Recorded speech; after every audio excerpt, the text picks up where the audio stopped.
The night shift window. It happened at the McDonald's off Highway 90, just past the truck stop outside Van Horn, Texas. It was the Monday after Thanksgiving, cold for West Texas, the kind of wind that rattles the menu boards and steals the heat from your bones.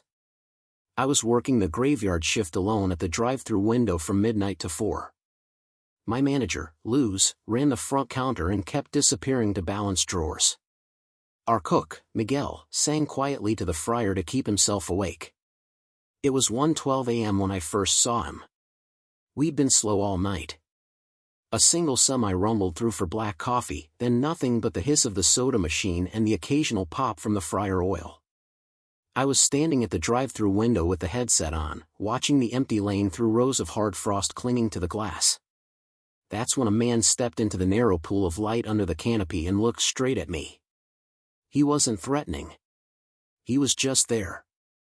Mid-40s maybe, road-worn face, baseball cap pulled low, cheap jacket, the kind tired travelers buy at gas stations when the desert gets cold. He didn't come up to the speaker or a car lane. He stood a few feet beyond the painted arrows, hands in his pockets, not moving, like he'd already decided where he needed to be. I tapped the headset. "Welcome to McDonald's, go ahead when you're ready." The speaker crackled back silence. The late-night playlist whispered through a ceiling speaker. Grease ticked somewhere behind me as something cooled. I looked up again. He hadn't moved. He was watching me, not the menu. He gave the smallest, tired smile, the kind you give a stranger when you don't want anything but for them to notice you exist. I pressed the call button again.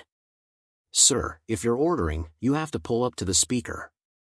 His mouth formed words I couldn't hear. Then he lifted one hand, palm up, and made the smallest motion, like he was waiting. "Hey, Luz," I called. "You see this guy?" Luz came over, wiped a circle on the fogged glass with her sleeve, and stared out into the night. "See who?"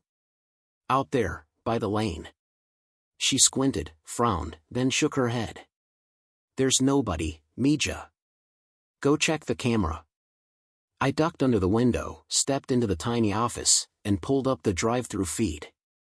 For angles, menu board, lane entrance, window exterior, parking lot. The monitor showed emptiness broken by wind and flyaway trash. No shadow, no cap, no man. But when I looked up through the glass again, he was still there, patient as a mile marker. Luz tried the headset. "If you're out there and you need help, come to the speaker, honey." Static answered. She shivered, then forced a laugh. "It's late. Eat something." She left a paper bag of nuggets by my elbow and went back to counting quarters. The man slipped a hand out of his pocket and pointed not at the speaker, not at the menu, but at the sliding window in front of me. Then he looked at me the way the exhausted look at warm light. I told myself he was drunk. I told myself he'd wandered from the truck stop and didn't understand the setup. I told myself to lock the window. My fingers hesitated over the latch. Miguel clanged a basket, swore in Spanish, and asked for more salt. The smell of fries flooded the tiny booth like a childhood memory.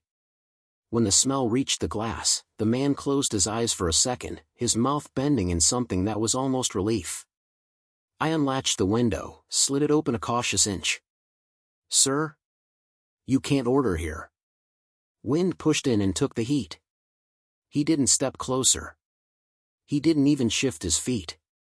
He just looked at the stainless counter behind me, at the heat lamps, at the small pile of wrapped cheeseburgers we kept for the occasional big rig that needed 5 in a hurry. He lifted his hand and drew a slow circle in the air, like tracing the arc of a steering wheel. "You need a ride?" I asked, though the highway was 30 yards away and the parking lot was empty. He shook his head once. Then his lips moved again, more deliberate. "I'm late." "Late for what?" He glanced past me, past the soda tower, past the bulletin board with the safety posters. His gaze fixed on the clock we all hated, the one above the manager's office door that lost 2 minutes a week and never stopped buzzing. Its red digits read 1:17. The headset crackled. "Welcome to McDonald's, go ahead when you're ready." I spun. Lou's was nowhere near a terminal. The POS was dark. The speaker shouldn't have triggered. I looked back out the window. The man had lifted his hand to his cap, a small, embarrassed gesture. He mouthed, "I'm sorry." "Sorry for what?" I asked, though my mouth felt cotton dry. He pointed at the edge of the lane, where the concrete meets the asphalt, a strip of darker black studded with winter salt. The wind gusted. Paper tumbled. For a second the parking lot looked different, like a photograph in low contrast. I saw the outline of a car angled wrong, nose in the lane, tail toward the highway. I saw hazard lights blinking like slow heartbeats, saw steam ghosting from a crumpled hood. Then the gust died and the lot returned to its familiar emptiness. I closed the window with hands that didn't want to obey. I went back to the monitor and scrubbed the DVR with quick, annoyed swipes. Nothing. 4 clean angles. No car. No man. Problem? Miguel asked without looking up. "There's someone out there." He shrugged.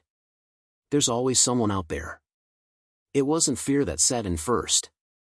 It was recognition, the kind the night shift teaches you. I had seen tired, lost people stare at a lit window like it was a chapel.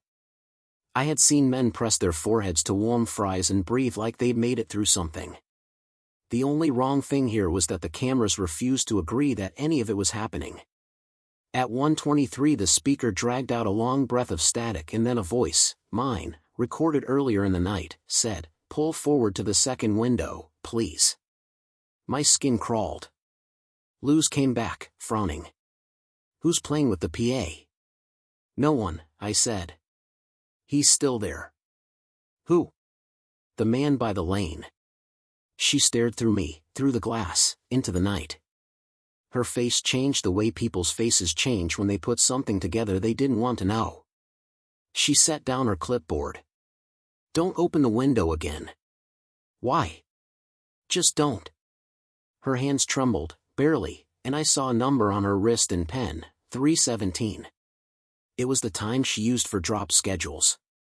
It was also the time, the rumor went, a customer had died years back, cutting across the empty lane in a winter storm, car spinning, slamming into the concrete divider by the menu board while the night shift watched the fryer. They said he got out, staggered toward the window, then slipped hard enough to stop his heart there under the canopy where the light never warms. The headset popped. Soft as a whisper, "I'm late." It came from my earpiece and from the air by the glass at the same time. Luz flinched so hard she knocked her elbow on the frame.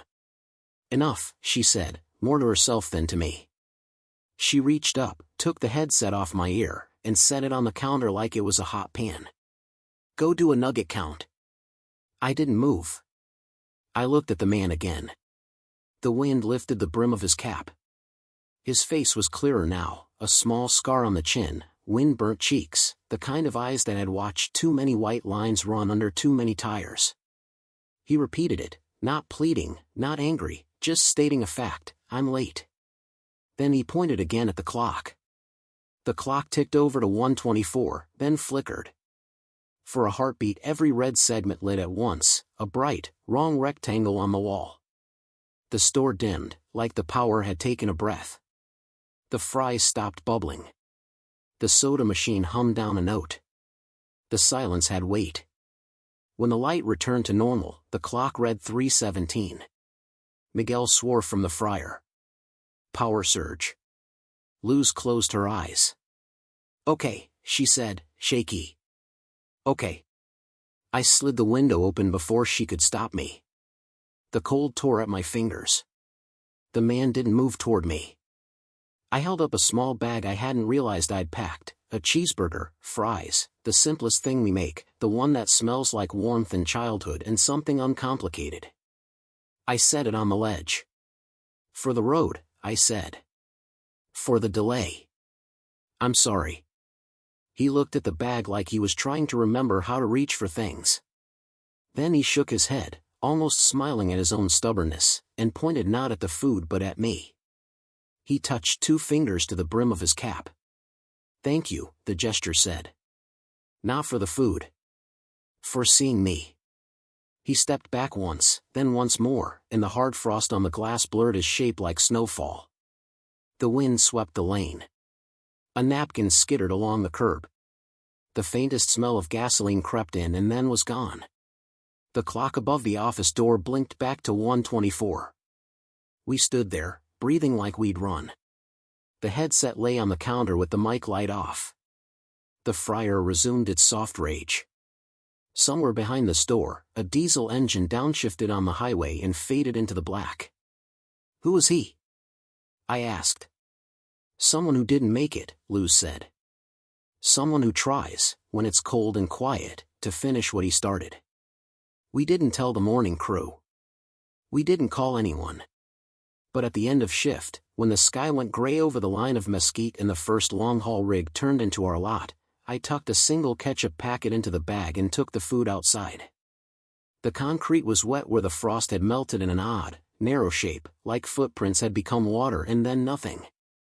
I set the bag where the dark strip of asphalt meets the lane, then stepped back and waited until the sun turned the arches from gold to harsh yellow. By 7 a.m. the bag was gone. There were no birds, no wrappers tumbling by. Just a last thread of warmth in the glass where I'd pressed my fingers, and the feeling that somewhere, on some stretch of road with no shoulder and a sky full of stars, a driver glanced at his dashboard clock and found it set right again. The next night I worked the window without the headset for the first hour. At 1:17 I stood in the pool of light and looked out over the empty lane. Nothing moved. The menu board hummed and flickered like always. I didn't see him again. But when the wind shifted I swear I heard tires on wet asphalt and a soft voice, amused and grateful, say, "Right on time." The bathroom knock. It happened at the McDonald's off County Road 12 in Duluth, Minnesota, the kind that sits low by the highway with a line of bare birches behind it and plows scraping past all winter. It was late January, a Tuesday, after closing. The dining room lights were off and the snow along the windows had a crust of ice that clicked in the wind. I was the closer that week, the one with the keys and the alarm code, and my job after midnight was simple: mop, trash, bathrooms. The store was empty except for me and Dave, the night manager, who stayed in the office counting tills and cursing at the old receipt printer. I started in the lobby the way I always did, pushing chairs with my hip, laying down soapy water that steamed a little in the cold air. My phone buzzed with the weather alert, wind chill advisories, drifting snow on Route 53. I thought about the 10-minute drive home and the way the tires would skitter across the bridge if I was unlucky. I didn't think about the bathrooms until the mop bucket was almost empty. I saved them for last because they were always the worst. The women's bathroom had 2 stalls and a baby changer that creaked. I unlocked the door with my elbow and shouldered it open. The fluorescent fixture buzzed to life, harsh and blue.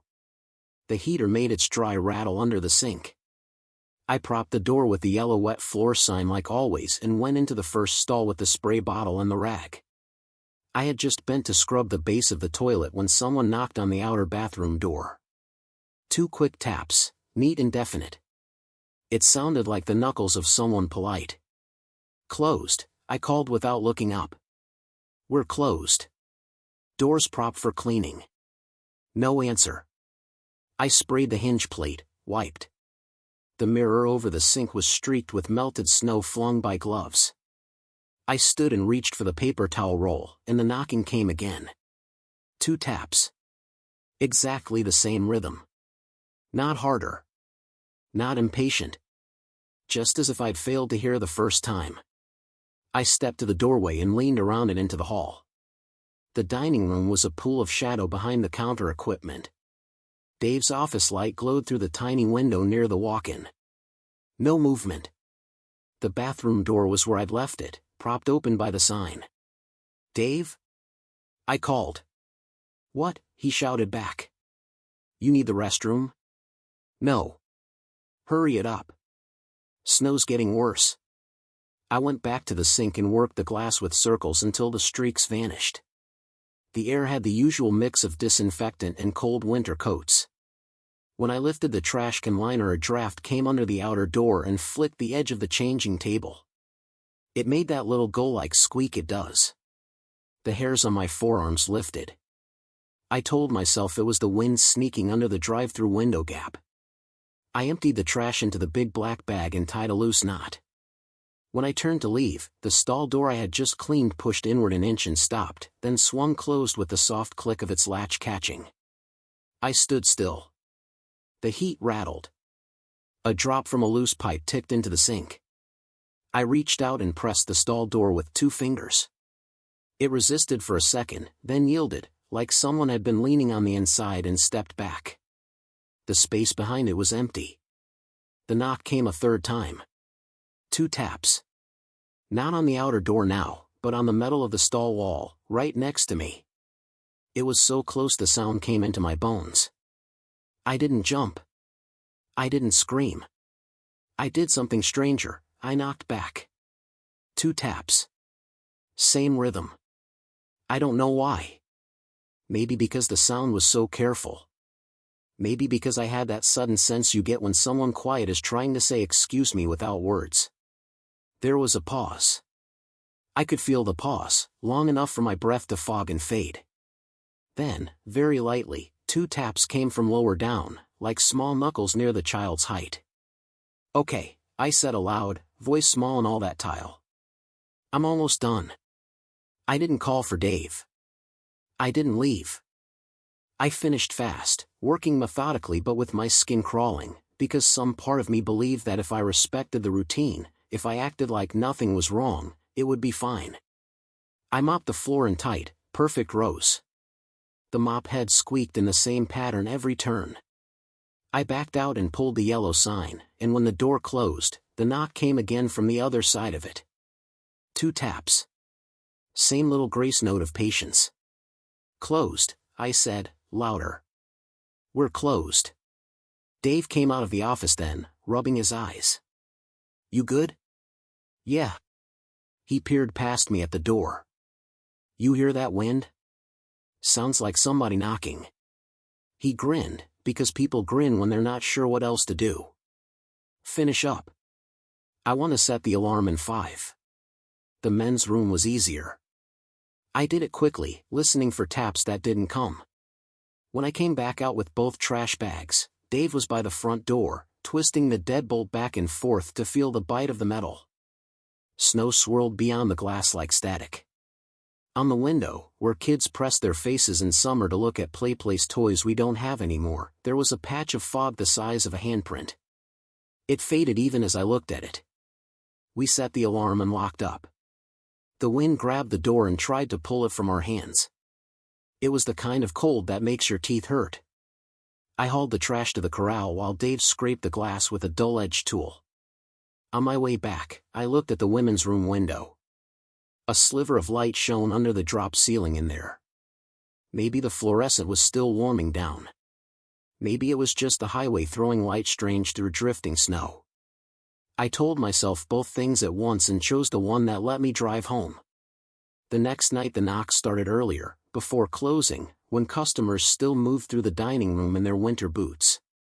I was stocking napkins near the soda station when a girl about 6 came out of the women's room with her mittens in her teeth, looking up at her mom. "She's done," the girl said matter-of-factly. "We can use the other one." Her mother didn't react like parents do when kids say weird bathroom stuff. She just nodded and steered her toward the second stall. I looked at Dave. He looked at the floor. "Did you hear that?"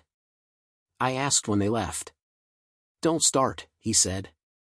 He told me about the winter 4 years ago when the pipes froze solid and the heating unit in the women's room died. He told me how the room dropped to the kind of cold that steals your breath and burns your lungs. A woman came in with her daughter, a little one with pink snow pants and a fox on her hat. They went into the first stall and the latch jammed. The woman tried to shoulder it open and slipped, and in the confusion the girl panicked and wedged her fingers where the hinge meets the frame. She didn't lose them, but the damage was bad and the sound she made was the kind that lives in your ear forever. After that, Dave said, nobody liked cleaning in there alone. You could tell yourself the knocks were pipes. You could tell yourself kids always say there's someone in a stall. It was easier to tell yourself things. We closed that night at 11 on the dot because the plows were losing the fight. The store was a small island of light and white noise. I saved the women's room for last again. I propped the door like always. I did not look at the hinge. When the knocking came, it was softer than before, like someone reminding me they were there but didn't want to scare me. 2 taps, and then nothing. I tried something. "Do you want me to leave it open?" I asked. A long pause, like thought. Then a single tap. I took that as yes. I cleaned with the door propped wide, the heat squeaking and the fluorescent buzzing, and nothing moved in the mirror that I didn't move. When I was nearly done, I heard the most ordinary sound in the world, the tiny rustle of paper from the dispenser, like small hands practicing tearing a square. I felt tears rise with no warning. I didn't say I'm sorry, because I didn't want to make it worse. I said, "I'll make it fast," and I did. On the 3rd night I bought a pack of those cheap, glittery kids stickers from the drugstore. Foxes, because of the hat and Dave's story. I didn't ask permission. When we closed, I cleaned the women's room first, door wide, and when I finished I peeled a fox and stuck it low on the outside of the first stall door, right where a child's eye would find it. I stood there like an idiot expecting something, a sound, a breath, a draft. The heater rattled. The fluorescent hummed. I nodded, embarrassed, to no one, and left. The knocks didn't happen for a week. The store fell back into routine: 5 a.m. breakfasts, salt stains, tired laughter, burned tongues on coffee. I thought maybe it had been a seasons thing, a pressure change quirk, nerves. Then, on a Monday with sky-like aluminum and the temperature stuck at 2 below, a woman came in with a child bundled so round in a purple coat her arms stuck out like a starfish. They went into the women's room while I refilled the ketchup. When they came out, the little girl tugged free and walked up to me with the solemnity small kids have. She saw it, the girl said, and pointed back at the door. "The fox." The mother smiled, distracted. "She loves foxes. Thank you for keeping it nice in there." After they left I went in. The sticker was still where I'd placed it, a little crinkled at one ear from steam. Someone had pressed a small, perfect crescent of warmth into the cold metal right beside it, a fog print from a child's breath that should not have lingered in winter air. It faded as I watched. I didn't tell Dave. There was no point. That night when we closed, I propped the door again and worked in practiced motions. No knocks came. When I finished, I stayed in the doorway a moment and listened to the wind, and then, because I had needed the sound to start and stop for me, I spoke very softly into the empty room. "It's open," I said. "You can go first." "I'll wait." The heater ticked. Somewhere down the hall the ice machine creaked. The fluorescent hummed one long, uneasy note. I stood until my legs ached and my breath hung in front of me like a small cloud. Then I gathered the mop and the rag and turned off the light. When the room went dark, I heard it, not a knock but the faintest brush of little fingers on smooth metal, and the whisper of paper tearing just once, careful and complete. The end. The birthday order. It happened at the McDonald's on East Colonial Drive in Orlando, the one near the car wash where the palm fronds scrape the windows when the wind shifts off the lake. It was a Wednesday in late May, humid enough that the napkins felt damp straight out of the dispenser. I was on morning shift with our manager, Rena, and 2 new hires who were still learning the register flow. We opened at 5:30 a.m. and by 9 the dining room was full of parents with toddlers, retirees with newspapers, and a steady stream of mobile orders blinking on the KDS. At 9:12 a.m., the receipt printer at front counter chirped by itself and spit out a narrow strip of paper. No one had tapped the screen. No door chime sounded for a new customer. I was wiping the stainless, half watching the grill. Rena lifted the receipt and frowned. "Mobile?" I asked. She shook her head. "Offline ticket." Then she read it and went very still. The order was small and oddly specific: 1 Happy Meal, 4-piece nuggets, apple slices, milk. No toy. The name field was filled in, even though offline tickets don't usually carry one. In the blocky font it said, 4, MARCO. "Ring it up?" I asked. "Don't," Rena said, too quickly, and slid the paper under the mat by the till like she was hiding a scratch off. "I'll handle it." We got busy. A school bus emptied and suddenly the lobby was a chorus of shoelaces and small decisions.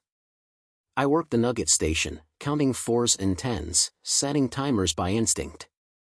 By the time the rush thinned, I'd forgotten the slip until I saw Rena at the fry station packing a Happy Meal box the old way, careful and slow, like ritual, the little carton, the apple slices, milk, ketchup packet tucked upright. She left the toy bin closed. She sealed the top but didn't write a name. "Drive-thru?" I asked.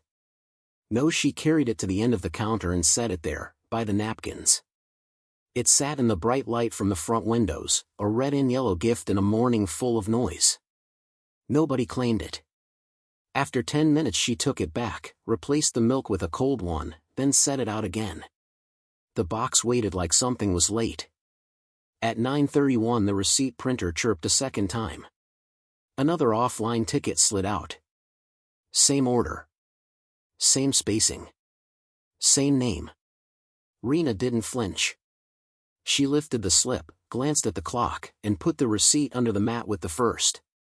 She changed the fries lamp, turned away, and said to me in a voice that meant "Do not ask, grill 2 more nuggets." I thought it was a system glitch until I noticed the way the new girl, Tasha, avoided looking at the counter printer at all. When we had a breath, I asked her, "Does that happen a lot? Ghost orders?" She swallowed. "I only started last week." Rena overheard. "It's fine," she said. She said it like there was a right way to say fine so it wouldn't fall apart.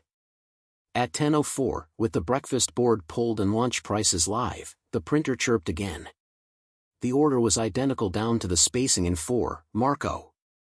Rena folded this one in half and put it in her apron pocket. Then she did something I hadn't seen her do. She stepped into the walk-in cooler and stayed there long enough that I wondered if she was crying, or praying, or both. When she came back her face was smooth again. By noon the Florida heat had turned the front glass into a dull mirror. The older men in their golf shirts left, the toddlers went home, and we hit that thin, quiet hour before the office crowd.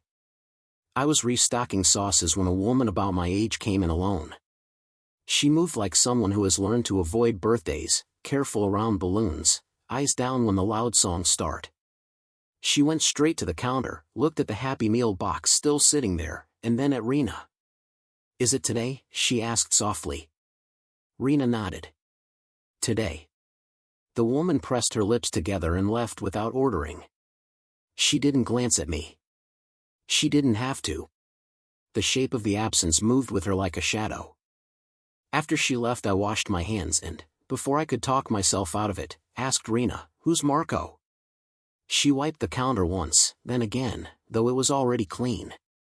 "A boy," she said. "He used to come with his mom. Every year on his birthday she'd let him pick lunch. Nuggets, apples, milk. He never cared about the toy. He gave those to his cousins." She paused. 10 years ago, after they left here, there was an accident at the intersection. A delivery truck didn't see them turning. She stopped, put the rag down carefully. "He didn't make it."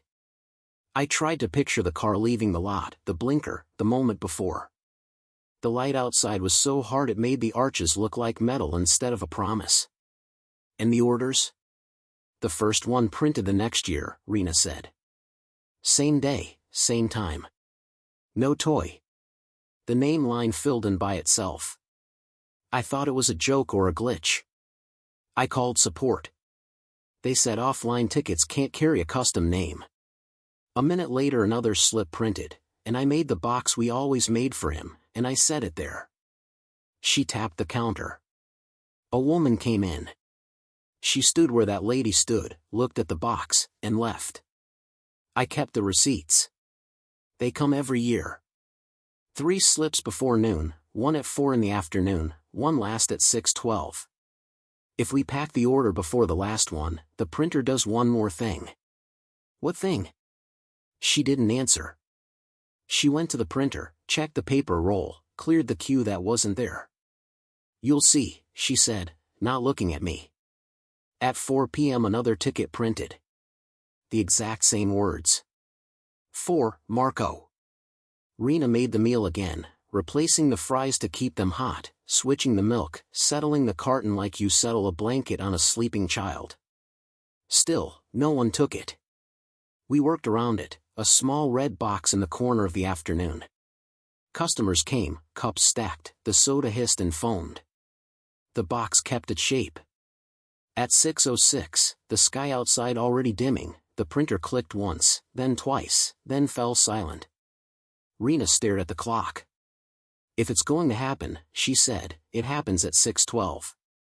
She said it like she was talking to the printer, or to the idea of time. At 6:12 exactly, the receipt printer cheeped. A single slip edged out.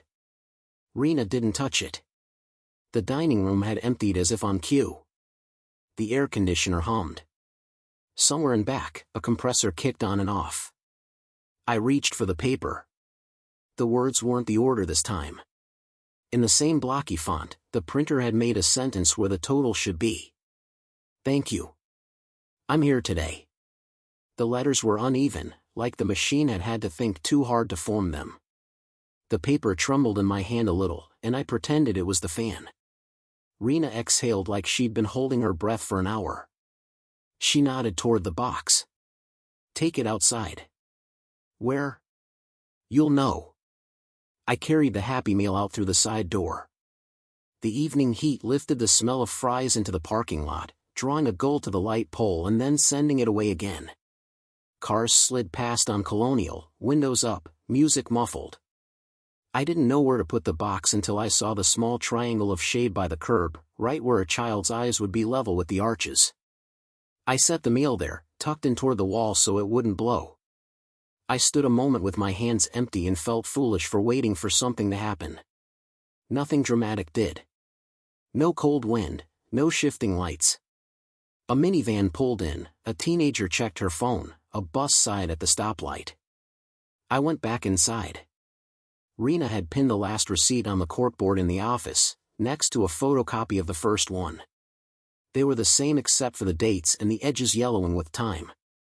We closed at 8. When I took the trash out, I checked the curb. The box was gone. The milk bottle cap lay on its side in the exact center of a small ring of condensation on the concrete. No stray cats, no mess. Just a damp circle the size a child's hand might make if it set something down carefully before opening it. The next morning, Thursday, the printer behaved like a machine again. Tickets came in order, names matched apps, totals added up. The day moved as days do when nothing asks you to notice it. Around 9, a boy about 7 came in with his dad. He ordered nuggets, apples, milk. He took the toy and handed it to his father without looking at it. At the counter, he pointed decisively at the ketchup and said, 2, please. His father smiled at me and said, birthday boy gets to choose. The boy's name, on the receipt, was different. The shape of his head, the curve of his ear, different. Ordinary. He ate in the booth by the window, swinging his feet. When they left, I wiped their table. Under the napkin holder, as if placed there on purpose, was the paper tab you pull from the top of a milk bottle. It had a small crease in it, a neat fold like a habit. I picked it up, not sure what I meant to do with it, and carried it to the office. Rena didn't take it from me. She pointed to the corkboard. I slid the tab under the thumbtack, keeping the first receipt in place.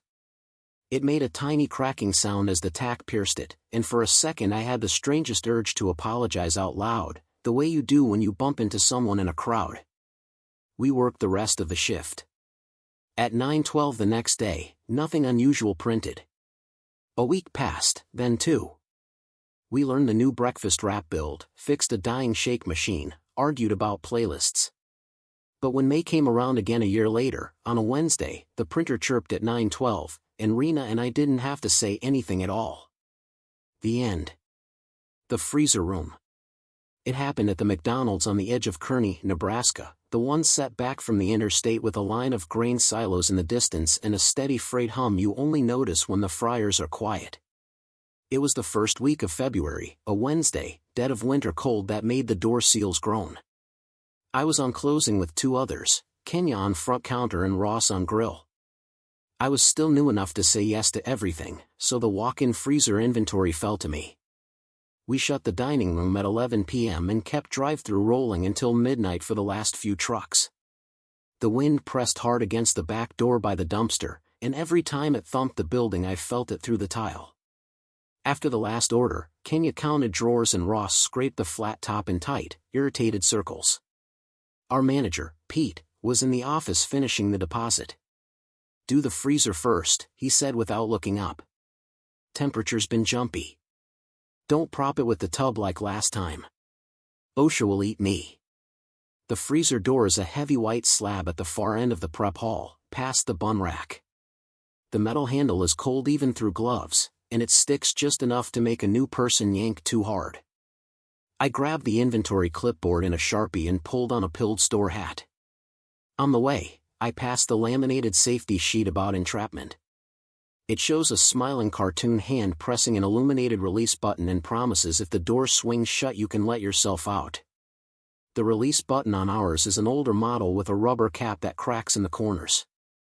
It works. Everyone says it works. Inside, the air is a heavy blue quiet, the kind that eats sound. Boxes of nuggets, patties, fries, and breakfast trays stack up in clean rows with black marker dates. Frost fur grows along the back wall where the evaporator fan pushes breath through coils. I took a breath that knifed my lungs and told myself I'd be quick. The trick is to move your lips when you count so your mind stays anchored in the numbers and not in how loud your heart sounds. I was halfway through the left rack when I felt it, not heard it, a faint vibration through the metal shelving like a coin dropped on the other side. Then a sound, small and precise, not the random crackle of frost but a knuckle against metal. One knock. Then another. Inside the freezer, the sound had nowhere to go, so it came back in a dull circle that made it hard to find. I stopped writing. "Ross?" I called, expecting him to be messing with me, tapping the outside of the door with a spatula. My voice came out small. The knocks answered, 2 in a row, closer now, like they'd stepped from one shelf to the next. The instinct that makes you open a door when someone knocks is deep. I turned toward the entrance even though I knew I'd left it cracked on purpose for air and to make it obvious I was inside. The gap was still there, breath icing around it. No one stood in the hall. The knocks did not come from the door. They came from the back, near the evaporator, where the frost grows thickest. "Kenya?" I tried. My words fogged and fell. Nothing. Then, from the far left where the breakfast trays live, 3 tiny knocks. Not frantic. Not random. A rhythm, like someone trying to keep their teeth from chattering while they got attention without sounding scared. I told myself old pipes click. I told myself cold shrinks metal. I told myself a dozen warehouse sounds. The part of me that watches safety videos said, "Leave." The part of me that grew up with a brother in and out of trouble said, "If someone is in here, they don't have time for you to argue with yourself." "Hello?" I said, not much louder than before, and moved toward the back wall. Frost made a night sky of the evaporator cover, all glitter and breath. The fan hummed and then, as if the room had heard me, the motor shuddered and stopped. The silence after moving air is a thing you can taste. In that pause, the knocks came again, tap tap, and then softer, like a hand had gotten numb. I crouched and peered under the lowest shelf. Empty concrete, a scatter of ice dust, a dropped ketchup packet frozen to the floor like a red beetle. I stood and ran my gloved fingers along the boxes.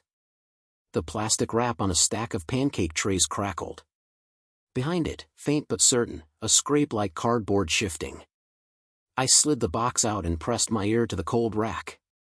The metal burned even through the hat pulled over it. Tap. Tap. 2 inches from my ear. "Pete!" I shouted then, not proud of how high it went. "Hey! In here!" I spun for the door. The gap was narrower. I'd left it wider than a hand. Now it was 2 fingers. The room is level. Doors don't drift on level floors. A wind could push, but the heavy freezers are built to resist a breeze. The gap breathed frost. The safety release button glowed its weak green. I put my palm on it because I needed to know it was warm under the rubber, a small defiance against panic. It was. Kenya's voice came through the gap, blurred by cold. You good? There's something back here, I said. Will you get Pete? Footsteps faded. In the silence, I heard another sound for the first time, a small, regular thud-thud like lightly kicking a door to keep your courage up. I traced it along the wall to the corner where the shelving meets the back, and saw, half buried in frost, a seam I'd never noticed. There's no second door back there. There's just panels and coils. But this seam was a line where frost grew thicker around a rectangle of older metal. A patched repair? An old auxiliary access?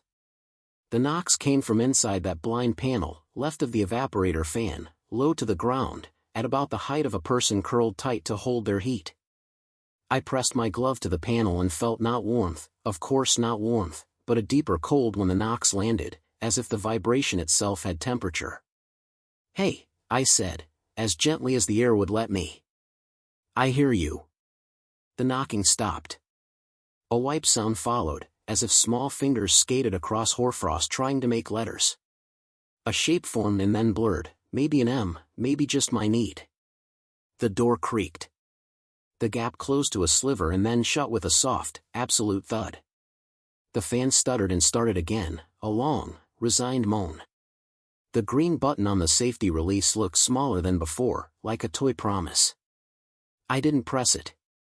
I stared at it and did math I didn't know I knew, how long the room would take to drop those last few degrees, how quickly wet lungs burn, how long it would take for someone to realize the silence in the hall meant more than work getting done. Open the door. Pete's voice came muffled and large, like a radio underwater. The handle clanged. You propped it? No. I yelled, hand already on the release. The rubber was slick under my glove. I pressed. The latch thunked. The door didn't move. Again, he shouted. Push while you hit it. I pushed, felt something yield, and the door swung out a hand's width, then caught on air or nothing. A blast of warmer hallway rammed in and brought with it Kenya's worry and the grease-sweet smell of fries, a smell so human it made me dizzy. I shoved harder, shoulders into it, and the door gave, then freed all at once, and I stumbled into the hall with a white halo of vapor around me. Pete and Kenya grabbed my arms.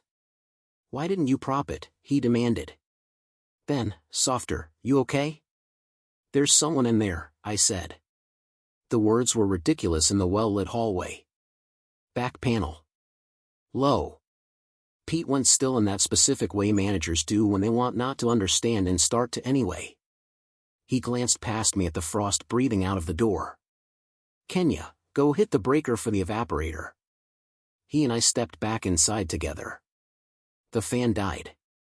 The quiet pressed in. He led me to the back wall, his breath reaching, mine ragged. I pointed at the seam. He stared at it a long time, then ran a thumb over the frost. Underneath the crystals the metal was a slightly different white, old and troubled. You know Randy? He asked without looking at me. The one you said retired? He didn't retire. Pete kept his thumb on the metal like it helped to be touching something. 8 years ago, before our time, he went in to count breakfast. Door swung. Release failed. They got him out, but it was minutes. Enough minutes. He swallowed. They replaced the button. They swore it couldn't happen again. They didn't talk about the other part. What other part? The knocks, Pete said quietly. Late nights. Storms. When the temp swings fast. He tapped the panel twice, soft. Tap tap. The sound came back from inside the wall, immediate and certain. He didn't run. He didn't cross himself. He did something I would not have predicted. He spoke to the metal like it was a coworker on a bad day. We hear you, he said. We keep the inventory tight now. We don't leave the door. We got the new latch. I know you're cold. I know you're trying.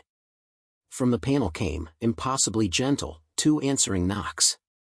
Then, this part 1 have replayed 100 times, words, not in air but inside the room, inside the way cold carries vibration, don't go in. It wasn't a voice like yours or mine. It was a pressure that became syllables because that's how our brains make sense of urgencies. Don't go in. And with that, the door behind us, which we had left solidly open with all 3 of us in the threshold a minute ago, slammed itself shut so fast the seal barked. The safety release glowed an indifferent green. Kenya swore. Pete didn't move. He kept his thumb on the panel like that would keep the old math from starting all over. Okay, he said to the door, to the panel, to the room that breathes. Okay. He reached past me, hit the release, and this time the door swung on the first try, clean and wide, as if whatever had pushed it had also let it go. We propped it with the tub anyway and taped the latch in the open position while Kenya called maintenance and I stood in the hall pretending my hands weren't shaking. The temperature log printed out later with a little dip and a rebound the corporate guy would call normal fluctuation. He checked the release, signed off, said we were fine. He didn't see the rectangle on the back wall because Frost had smoothed it over by morning, as if it hadn't wanted to be pointed at. I finish freezer first now. I count with my mouth moving. I tap the panel twice when I go in and twice when I come out, quick and respectful. Some nights, when the wind leans hard on the back door and the store goes quiet enough to hear the ice machine settle, I hear it, 2 soft knocks from the far wall. Not frantic. Not asking for help. A warning, maybe, or a reminder, or just a person keeping time so nobody forgets how long minutes are when a door is closed. The end. The late customer. It happened at the McDonald's on the south edge of Sandpoint, Idaho, the one by the old lumber yard where fog from the lake pools low across the parking lot before dawn. It was the second week of November, a Tuesday going into Wednesday, the kind of night that folds in on itself after 2 a.m. I was the drive-thru closer on Graveyard with Hal, our overnight manager, and Bree on grill. We ran skeleton crew after midnight, 1 on headset, 1 on fryers, 1 counting drawers. The dining room was locked, the lights dimmed to bruise blue. The heater clicked and sighed like an old dog. We had a rhythm. Between 1 o'clock and 3 a.m., we'd get the snowplow guys for coffee and a pair of night nurses for 2 McChickens, no lettuce. After that, nothing. At 3:17 exactly, Hal swore you could set your watch to it, a single car would turn in, idle to the speaker without kicking the chime, and pull up to my window without ever giving an order. Same route, same speed, same timing, like it was following grooves in the air no one else could see. The first night I saw it, the fog was thin enough to make halos around the sodium lights. I was watching the blank lane on the monitor when the headset clicked, empty. No greeting. No static. Just the faint sound of an engine close and careful. I looked out through the glass and there it was, an old silver sedan, early 2000s Camry maybe, paint dulled to primer in the night. The car rolled to the window and stopped so precisely the tip of the antenna lined up with the edge of the sill. The driver's window stayed up. The interior looked too dark for the light from my booth, like the glass was thicker than glass. "Welcome to McDonald's," I said, automatic, and then added, "Go ahead when you're ready." Nothing came back. I leaned toward the window without opening it. The driver's head was turned my way, but the face was shadow and a shine where eyes should catch light. The car sat there, steady idle, and I felt that strange social pressure you get when someone approaches a counter and then doesn't speak. I lifted the bag that always sits under the heat lamp after 3 a.m., small fries, black coffee, and held it where they could see. I didn't know why I did that. The sedan idled. After a long half-minute, it eased forward, curved around the lot, and glided out the way it came. I watched the monitor back to front. The entry cam didn't show it approach. The menu board cam didn't bloom with headlights.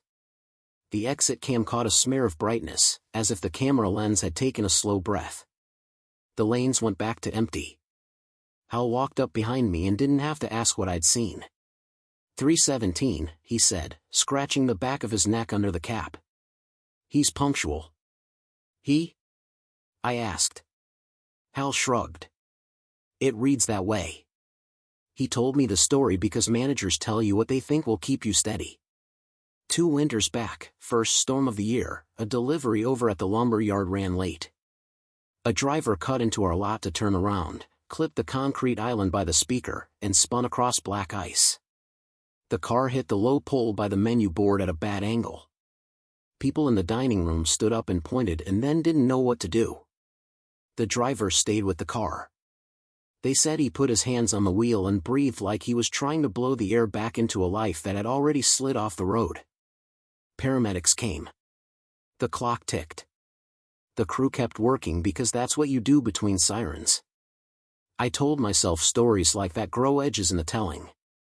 I told myself glitches happen, cameras, headsets, human eyes at 3 a.m. I took orders. I salted baskets. I watched the clock flip to 3:16 with the same dread you feel when a song you don't want to hear comes on and you know every word anyway.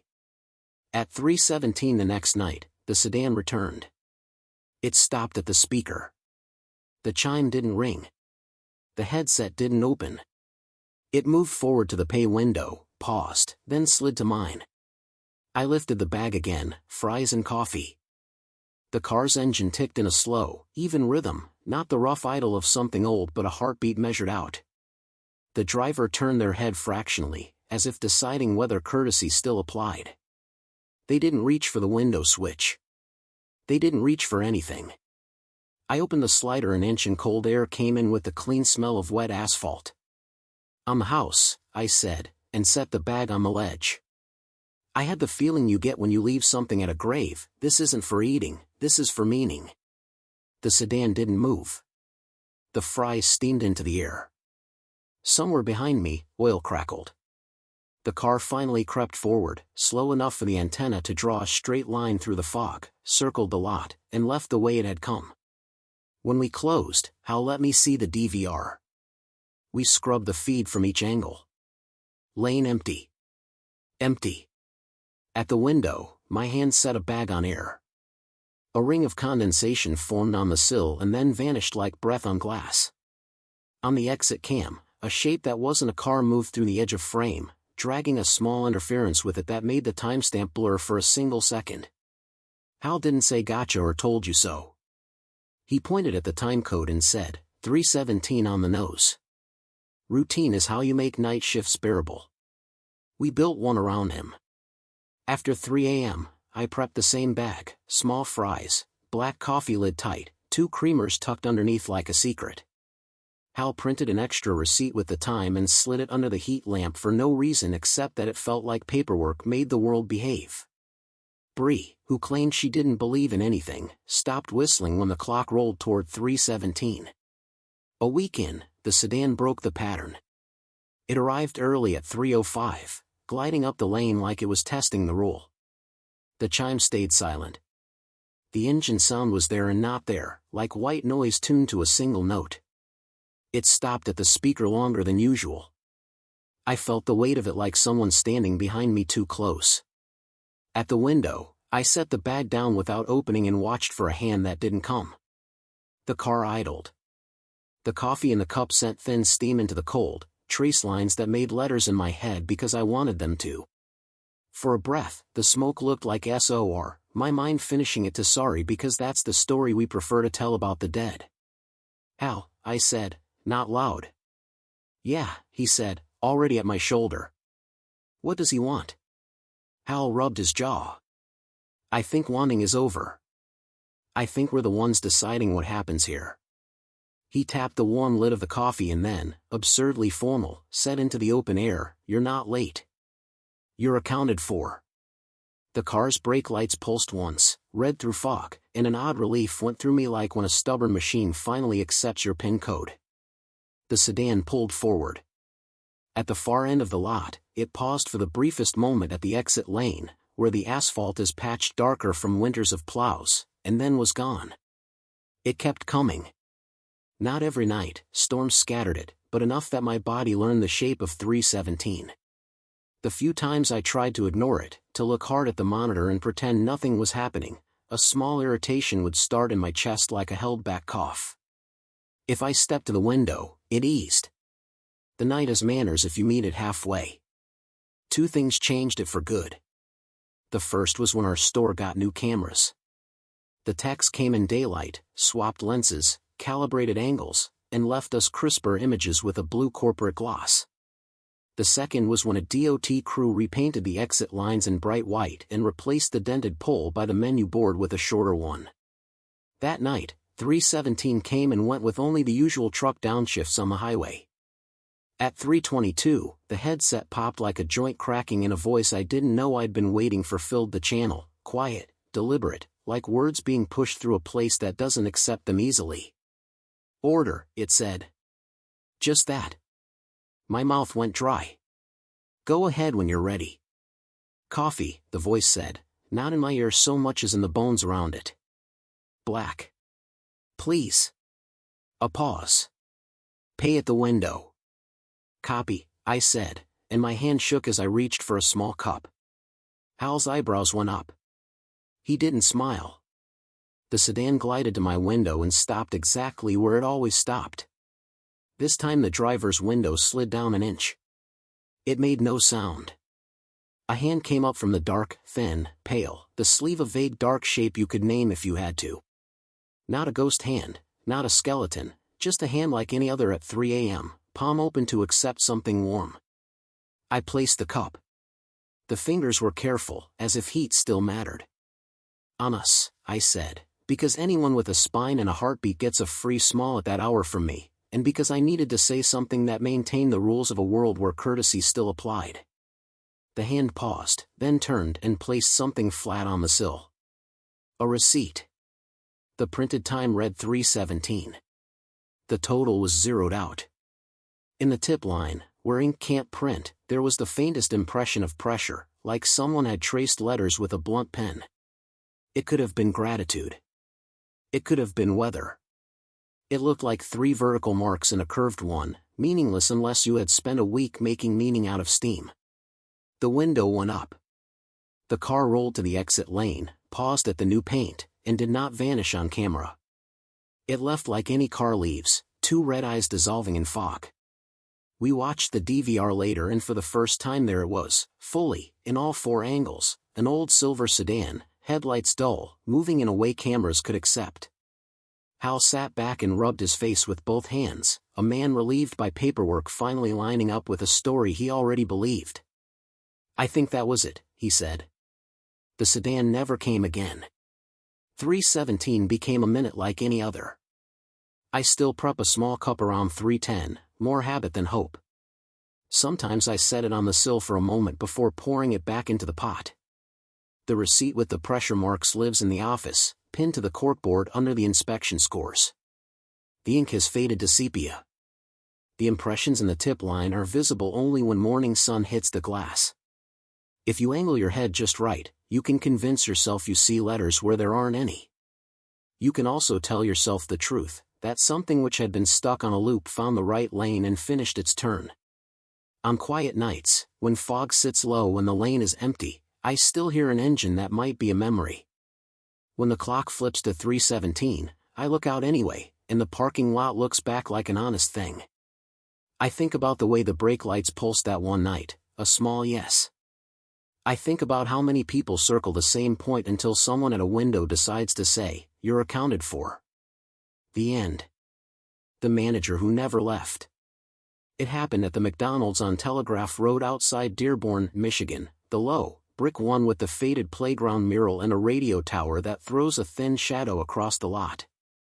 It was a windy Thursday in March, the kind that lifts old receipts and pins them to the fence.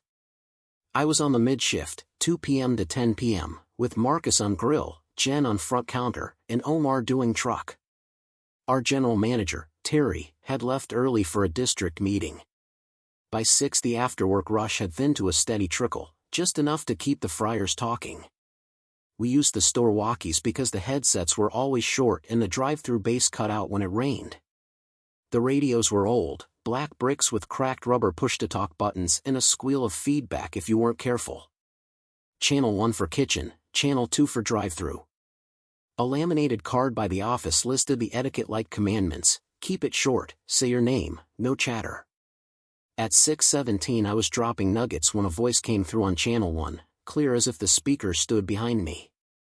Wipe your station, please. It was a woman's voice. Calm. Even. The rhythm was managerial without trying. I glanced at Marcus. He frowned, thumbed his radio. Who's that? Jen called from front. I didn't say anything. Omar stuck his head around the dry storage door, eyebrows up. That you, Cass? No, I hit my button. Identify. Silence, then the same voice, unbothered by the challenge. Wipe your station, Marcus. Oil splash on the left. He looked down. There, on the stainless by the left vat, a spray of dots you could miss when you were in a hurry. He grabbed a towel and wiped, slow, watching the radio as if it might bite. Thanks, he said into the air, not pressing talk. Who has channel 1 open? I asked. We only have 4 radios. We counted, mine, Marcus's, Jen's, Omar's. The backup units sat silent in the charging dock in the office, clipped with tape that read dead. The voice had the tired patience of a person too long in charge of too few people. I had heard some version of it in every kitchen I'd ever worked, the tone that keeps a store on its rails when dinner hits late and the shake machine is angry. It spoke again at 6:26, right before a family pulled in. Front, recycle your ketchup cups. Your bleeding inventory. Jen drew breath to argue, then checked the stack and swore under it. She had been handing out the larger Soufle cups by accident. She looked at me through the pass. Seriously, who is that? Could be bleed from a nearby business, Omar said, though there was nothing nearby that used our channel or our model. He walked to the office to check the base. The base unit sat dark, antenna fixed, no one on headset. He tapped the mic as if a physical touch could explain a voice. The rush hit like it always does at the wrong time. We fell into the work. The line in the lane put a tail of headlights along the menu board. The golden arches looked like teeth in the wind. The store sound narrowed to orders and timers and the chain of yes from mouth to hands to bags. In the middle of it, the voice wove through, not often, never panicked. Mark your trays, please. Drop 4 more double patties now. Watch your toast. You're hot on the right side. Every note landed on a real mistake a second before it became one. Marcus adjusted the toaster belt down a notch and saved 2 buns from going too dark. I reached for the double tray just as the order screen blinked higher than my habit and found the patties already at temp. Jen rotated pies without being asked and avoided the complaint that usually arrived at 7:10 from a man who liked comparing us to spreadsheets. I didn't say thank you to a radio. I worked. When the wave passed, the store exhaled. Omar came back from the office with a scrap of paper and a look that said he had decided on a rational story before hearing it. Could be a stuck transmit on a neighbor frequency, he offered. Reflections off the tower. Marcus shook his head. The tower doesn't know my station is dirty. I lifted my radio. Identify, I said again, not unkind. Who are you? Static, then a line of words put down like silverware on a table. Manager on duty. We don't have a manager on duty, Jen said, too loud, like volume would anchor reality. We have a key holder. The voice answered with something only someone who had stood in this exact kitchen would say. Between 4 and 8 you're all managers. I stepped to the office. The narrow room smelled like toner and fryer oil and cloth.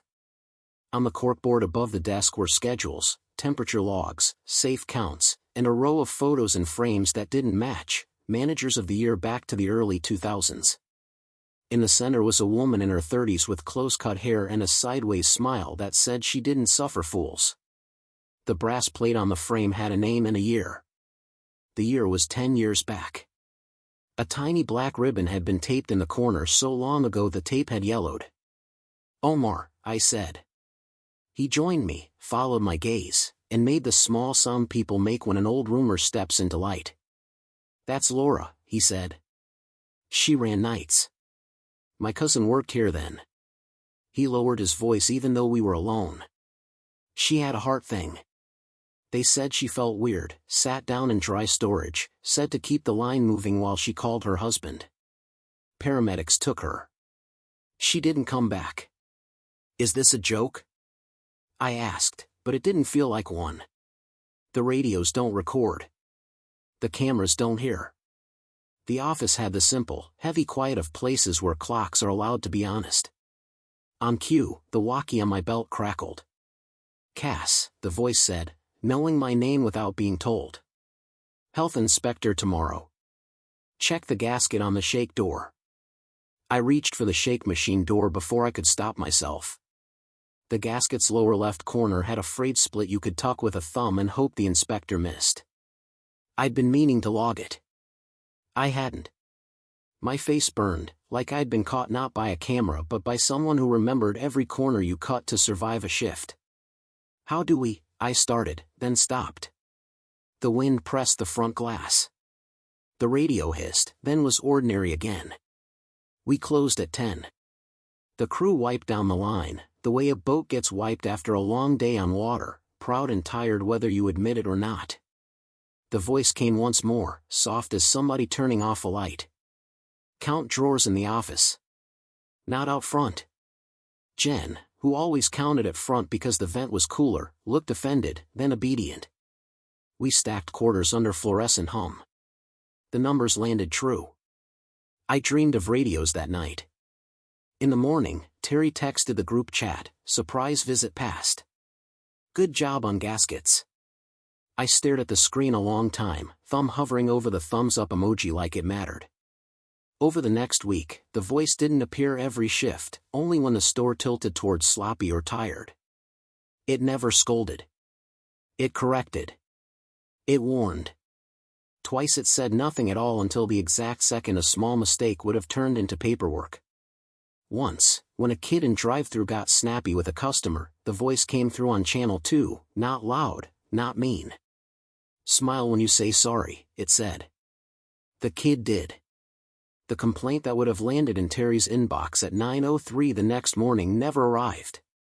Friday night, a storm shoved hard at the building, and the power flickered. Our generator caught. The headsets cut and came back with a squeal. The walkies went silent and then rebooted with that little dying bird tone.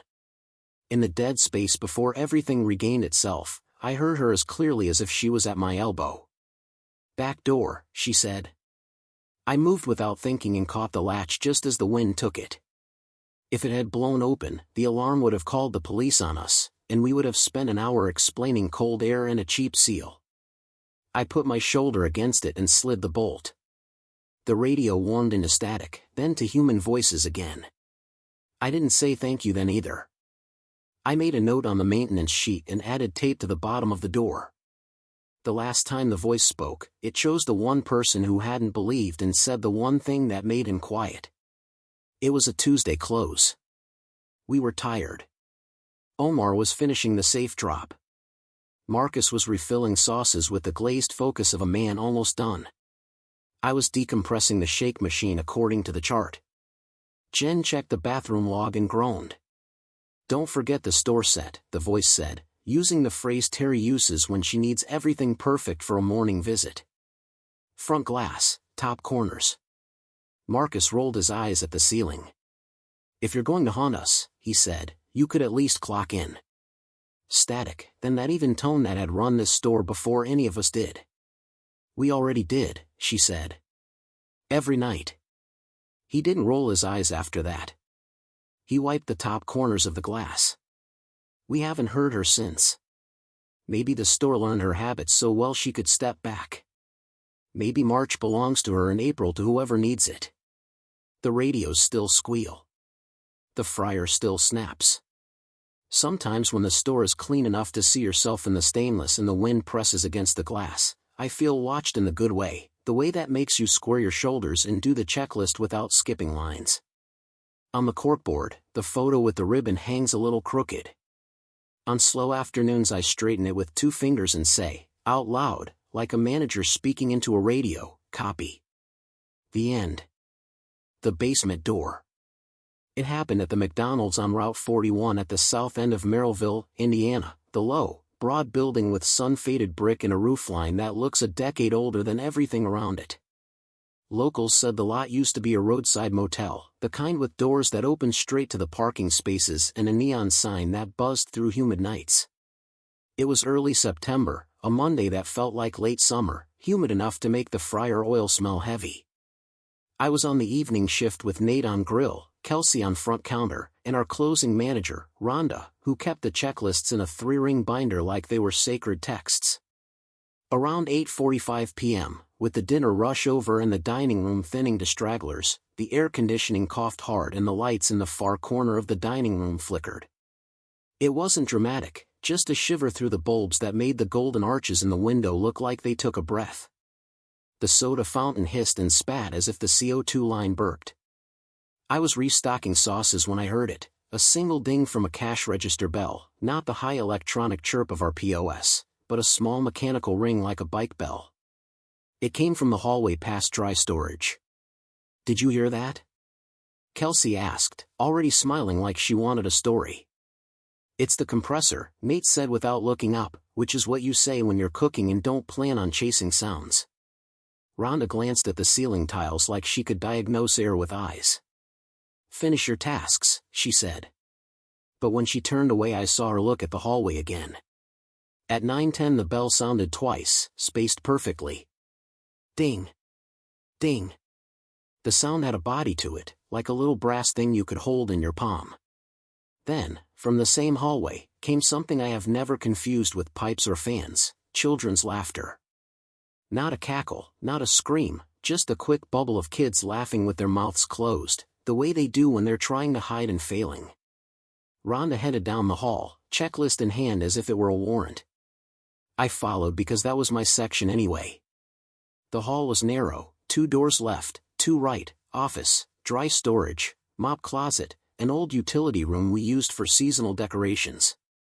At the end of the corridor, the tile changed from tan to a darker brown, and the baseboard cut off abruptly where an older floor must have met a newer plan. The laughter faded into the kind of quiet that is not the same as silence.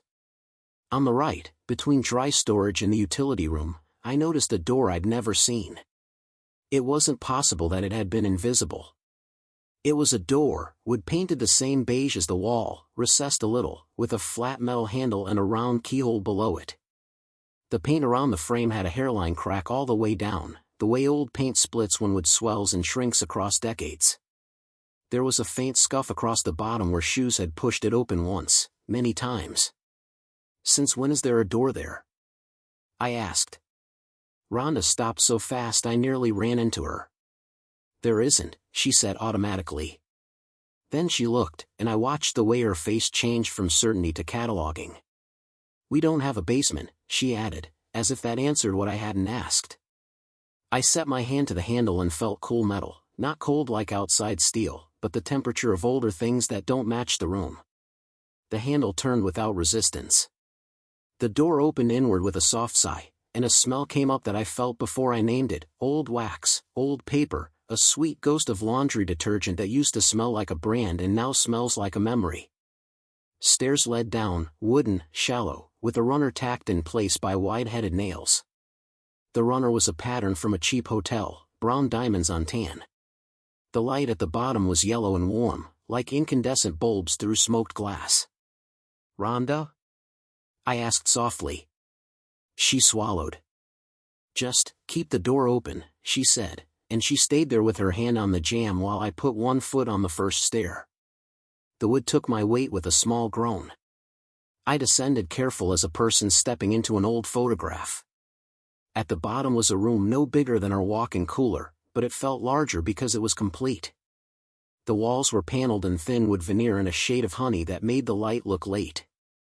A small service counter ran along one side with chrome trim and a laminate top with a pattern of tiny stars. Behind the counter sat a cash register I had seen only in antique malls, iron, with a row of numbered keys and a glass top that would show totals on little cards when you rang it.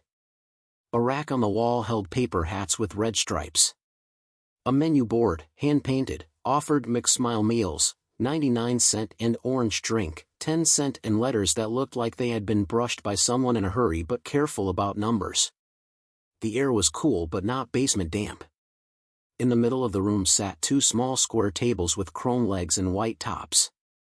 One had a plastic clown figurine no bigger than my palm, red hair bright, smile wide, eyes plain. I don't love clowns. I don't scare easy at props either. This one was just an object. What made my skin lift was the sense that the room wasn't staged, it had been left, as if between customers. A straw wrapper lay folded once on the counter. A napkin had a small grease mark that made a crescent. From the register came the smallest sound of metal resetting. I stepped toward it, slowly. The keys were rounded from use. The drawer pull had a crack in its bakelite. I touched nothing. In the yellow light the chrome was a color I wanted to call afternoon. On the wall behind the counter hung a framed photo, the glass cloudy with decades of kitchen grease. 4 children sat at a table with paper crowns. One wore a paper hat at a crooked angle. The edges of the photograph had browned irregularly. The kids' smiles were the kind that settle a place in your chest that hurts when you drive past old schools. Do you see this? I called up the stairs. My voice sounded normal coming back. Nothing warped. No cold draft followed it. Rhonda came down 2 steps, eyes big. We don't have a basement, she said again, but it had the tone of a person filing a protest, not stating a fact. She stared at the register. My uncle used to run one of these. Her hand lifted, then dropped. No, she said to herself. Upstairs a Fryer timer beeped. A kid laughed by the soda fountain. The normal store breathed. Down here time held perfectly still. Then the bell rang. Not a big theatrical peal, just a neat ding from the register. The glass at the top shivered and a number showed. 0.10, orange drink, my brain supplied before I understood why. I had the oddest urge to hand a paper cup no bigger than my fist to a 6-year-old whose name I did not know. From the far wall, behind the paneling, came a tiny rush of air like a duct opening. And behind that, faint, a sound like children running down a hallway so far away the floor didn't shake. Rhonda grabbed my elbow. Back up, she said, voice thin. Back up now. We reversed the stairs. When we got to the top, we left the door open because closing it felt like agreeing to something I didn't understand. We stood in the hall breathing like we'd carried a couch. Kelsey walked by with a stack of trays, glanced at the open door, frowned, looked again, and then didn't ask because customers had come in behind her. We worked the next hour in fragments. I dropped baskets by touch. Nate oversalted fries. Rhonda burned a pie, something I'd never seen. Between orders I found myself in that hallway like a moth to a porch light. The door waited, open to yellow. At 10:03, after the dining room lights dimmed for close, I went down alone with a trash bag and a rag because pretending it was a task made it sane. The room was unchanged. The little clown looked at nothing. On the counter, where there had been only a straw wrapper, there was now a paper cup the size of a candle. It was empty but damp inside. The dampness smelled like orange, the particular fake citrus schools used to pour into thick plastic pitchers at field days. I wiped the counter and the rag came up gray with a kind of dust that wasn't dust, not gritty, more like the residue the past leaves when it gets handled. I said out loud, quiet, because my own voice made it too real, we're closing soon. I don't know why I said it. Maybe because the adults in every story I ever loved told kids when to be home. As I turned, the cash drawer slid open 2 inches and stopped. Inside lay a scatter of coins none newer than 1974. The top coin was a dime with a nick near the torch. It lay heads up, Roosevelt facing right as always, but the shine was wrong, too bright for a thing that had waited in air for 40 years. I didn't touch it. We closed the store at 11. Rhonda wanted the door locked. There was no key. We tried the handle carefully. The door moved like any door moves when it dislikes being told what to do. In the end we taped a no entry, maintenance sign to it and set the wet floor stand in front like a ridiculous border. That night I dreamed in colors I don't normally dream in, the yellow of old bulbs, the brown of wood veneer, the red of plastic hair. I woke with the taste of orange in my mouth, as if I'd chewed a vitamin as a child. The next day corporate sent a guy to look at our CO2 lines. The fountain had been hissing, I'd written it up, and that's the kind of puzzle they like. He went down the hall, came back, and asked which door. We looked. The wall where the basement door had been was unbroken beige, baseboard straight, no hairline crack, no scuff. The wet floor sign leaned against bland cinder block like a joke prop. Rhonda and I said nothing. We walked that hall with our palms on the paint like people looking for a hollow. The guy replaced the gasket and left. We didn't imagine it. We had the rag with the gray that wasn't dust. I had the smell in my head that came back when heat hit the fryer oil just so. On my break I went to the office and looked up the parcel map online. The lot line was jagged, carved out of an old motel rectangle. I zoomed in on a satellite photo from years back, before our store. The footprint of a building sat exactly where our hall ran. The old motel office would have been right there, between what is now dry storage and the utility room. A square on the aerial had a darker shade, like a door in a shadow. I printed the map and didn't show anyone. 2 weeks later, a mom came in with a boy wearing a paper crown from a different chain. He wanted orange drink. We don't sell it anymore. I started to say we had high C, then remembered we didn't even carry that at our location. His face fell the quiet way kids' faces fall when they are trying not to be a problem. It used to be 10 cents, he said conversationally, as if stating a fact that would help me. Long time ago, I said. Before me.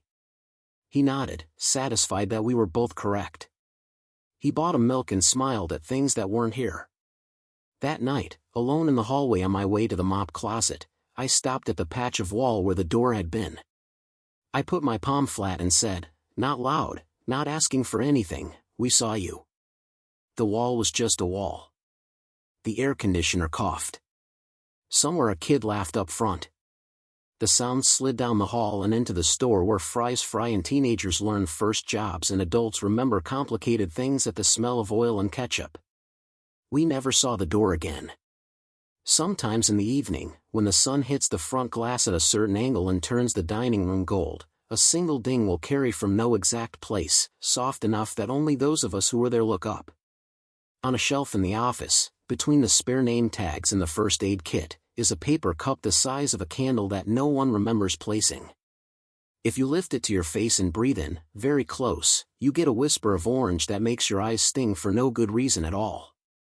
The end. The Golden Arches reflection. It happened at the McDonald's off Highway 285 near Fairplay, Colorado, the one with the big glass wall facing the mountains where the wind never really stops. It was late October, a Sunday, just after sunset. The sky was a flat sheet of cold blue and the first fine snow was moving sideways. I was driving back to Denver with my sister Dana after visiting a friend in Salida. We were hungry in that road-tired way where fries fix more than hunger, so we pulled in. Inside was clean, quiet, and too bright against the dark. A couple of hunters in orange sat by the window with coffee, their boots leaving crescents of melted snow. A kid in a puffy jacket kicked the base of a chair with calm determination. Behind the counter 2 teenagers in the current gray shirts moved without talking much. The heating unit breathed warm air that smelled like salt and sugar. We ordered 2 quarter-pounders, 1 black coffee for me, Sprite for Dana. While we waited, I stood in front of the glass wall to look at the mountains. The glass turned the night into a mirror. That was when I realized I wasn't looking at us. Our reflections were there, me in a red beanie, Dana rubbing her hands together, but behind our mirror selves, in the reflection only, the restaurant was wrong. The menu boards were not digital, they were light boxes with fixed prices, numbers too small to be real now. The counter people in the reflection wore bright red polos and paper hats with a yellow stripe. A man in a brown jacket in the reflection held a tray with a foam clamshell. 2 kids in the reflection wore birthday crowns. The actual room behind me stayed exactly as it was, teenagers in gray, cardboard boxes, no crowns, no foam. Only the glass said otherwise. Do you see that? I asked. See what? Dana stepped beside me. Our breath fogged a small oval that cleared quickly. The mountains? In the reflection. I pointed without touching the glass. The red shirt crew in the reflection moved like real people, not like a video loop. A woman at a table in the mirror laughed and put her hand to her throat in a gesture so specific it made my skin lift. In the actual room, the table she sat at was empty. Dana stared hard. You're freaked out because you're tired, she said, but she kept looking, and then she went still in that way people do when they finally admit they see what you're seeing. That menu says $19.99 prices. Our order number chirped from the counter. The actual teenager slid our tray forward. I made myself look away from the glass. The food was hot, real. We carried the tray to a booth across from the big window. Facing the glass was a mistake, it's the only thing I could look at. In the reflection, a little boy with a bowl cut pressed both hands to the glass from the other side, leaving soft white prints. In the real room, there was no boy near the window, just the hunters and the puffy jacket kid across the way. Dana unwrapped her burger like it was an assignment. Maybe there's a second pane, she said. Old advertisement stuck between. She didn't sound like she believed herself. I lifted my coffee and in the reflection saw a different cup in my reflected hand, the old styrofoam with the wavy brown pattern. I set the coffee down too hard and some sloshed onto the tray. The boy in the reflection leaned closer, his face flattening a little against the glass. He looked about 8. He wore a Rangers t-shirt and had a smear of orange drink at the corner of his mouth. He smiled, then frowned, then raised one finger as if to write. He drew on the glass from the other side. No line appeared. But his finger moved with perfect intention, tracing backward letters the way you do when you're writing for someone on the opposite side. D-O-N-T. He paused, then S-T-A-Y. In the real room, the glass was clean and blank. Okay, Dana said tightly. We're eating in the car. We stood so fast the tray rattled. At the counter, I asked for a to-go bag and napkins, and the teenager gave me extra without looking up. As I turned, the reflection caught me again. In it, a manager in a bright red polo, short hair, square shoulders, was walking the line with a metal scoop, smiling, checking the fry salt like it mattered. She looked exactly like a photo I'd seen once on a corkboard in a different store. She placed a hand on the shoulder of the bowl cut boy. In the actual room, the hunters stood and zipped their coats. At the door, the reflection did one more trick. The red shirt manager in the mirror looked up, found my eyes in the glass, and tipped her head the slightest degree, a gesture that said yes, I see you too. Then the glass went dark with our own movement, and there was only our double leaving into the cold. We ate in the car with the heat blowing loud. The fries felt like a plan. When my hands stopped shaking, I glanced at the receipt. The logo was the current one, but the timestamp read 7:46 p.m., the same as my dash clock. Beneath the items, a faint second line I hadn't noticed before was printed so lightly it was almost not ink. Thank you for visiting. Come back soon. It wasn't unusual. It just felt like it was talking to the wrong people. Let's sleep in fair play, Dana said. You shouldn't drive that past like this. We got a room at the little lodge by the traffic circle, the kind with heavy quilts and a window you can crack 2 inches. I put the receipt in my wallet like you do with receipts you intend to forget. In the morning the sky over the peaks was clean and brutal. I told myself the thin air had played tricks. I told myself reflections do strange things when warm light meets cold night. Dana said nothing until we were already packed. Let's just go in daylight, she said. 5 minutes. We drove back. The lot was empty. The arches out front were the same, faded by wind. But the doors were chained and padlocked, a notice taped at eye level, closed for renovation. A second, older notice behind it, sun-bleached to near blankness, had a date from 5 years ago. Through the glass we could see stacked chairs, the soda station wrapped in plastic, cardboard over the menu boards. Dust lay thick on the stainless, visible even in daylight. No workers. No tools. No smell of fries. Dana stared and then turned full around like maybe another McDonald's would be standing behind her if she looked hard enough. "We were here last night," she said softly. "We were in there." A man in a green apron came out of the gas station next door to smoke. He saw us at the door and shook his head, friendly. "Been shut a while," he called. "Something with a roof leak. Owners never got to it." "Was it open last night?" I asked, and heard how stupid it sounded. He looked at me like I'd told a joke that didn't land. "Off season?" "No, pal. Not for years." We drove without talking until Kenosha Pass. My hands obeyed the steering wheel, my brain hung in the glass like a moth. At home that night I emptied my wallet onto the entry table. The receipt for gas, the room keycard, the McDonald's receipt. I lifted the last one. The top layer of thermal paper had turned gray like ash. The items were gone. Only the faint line at the bottom remained, the courtesy message too light to have lasted, "Come back soon." The next evening, walking past my apartment building's lobby, I caught myself in the glass doors. It was dusk again, a wash of city lights behind me. For a second the reflection pulled wrong.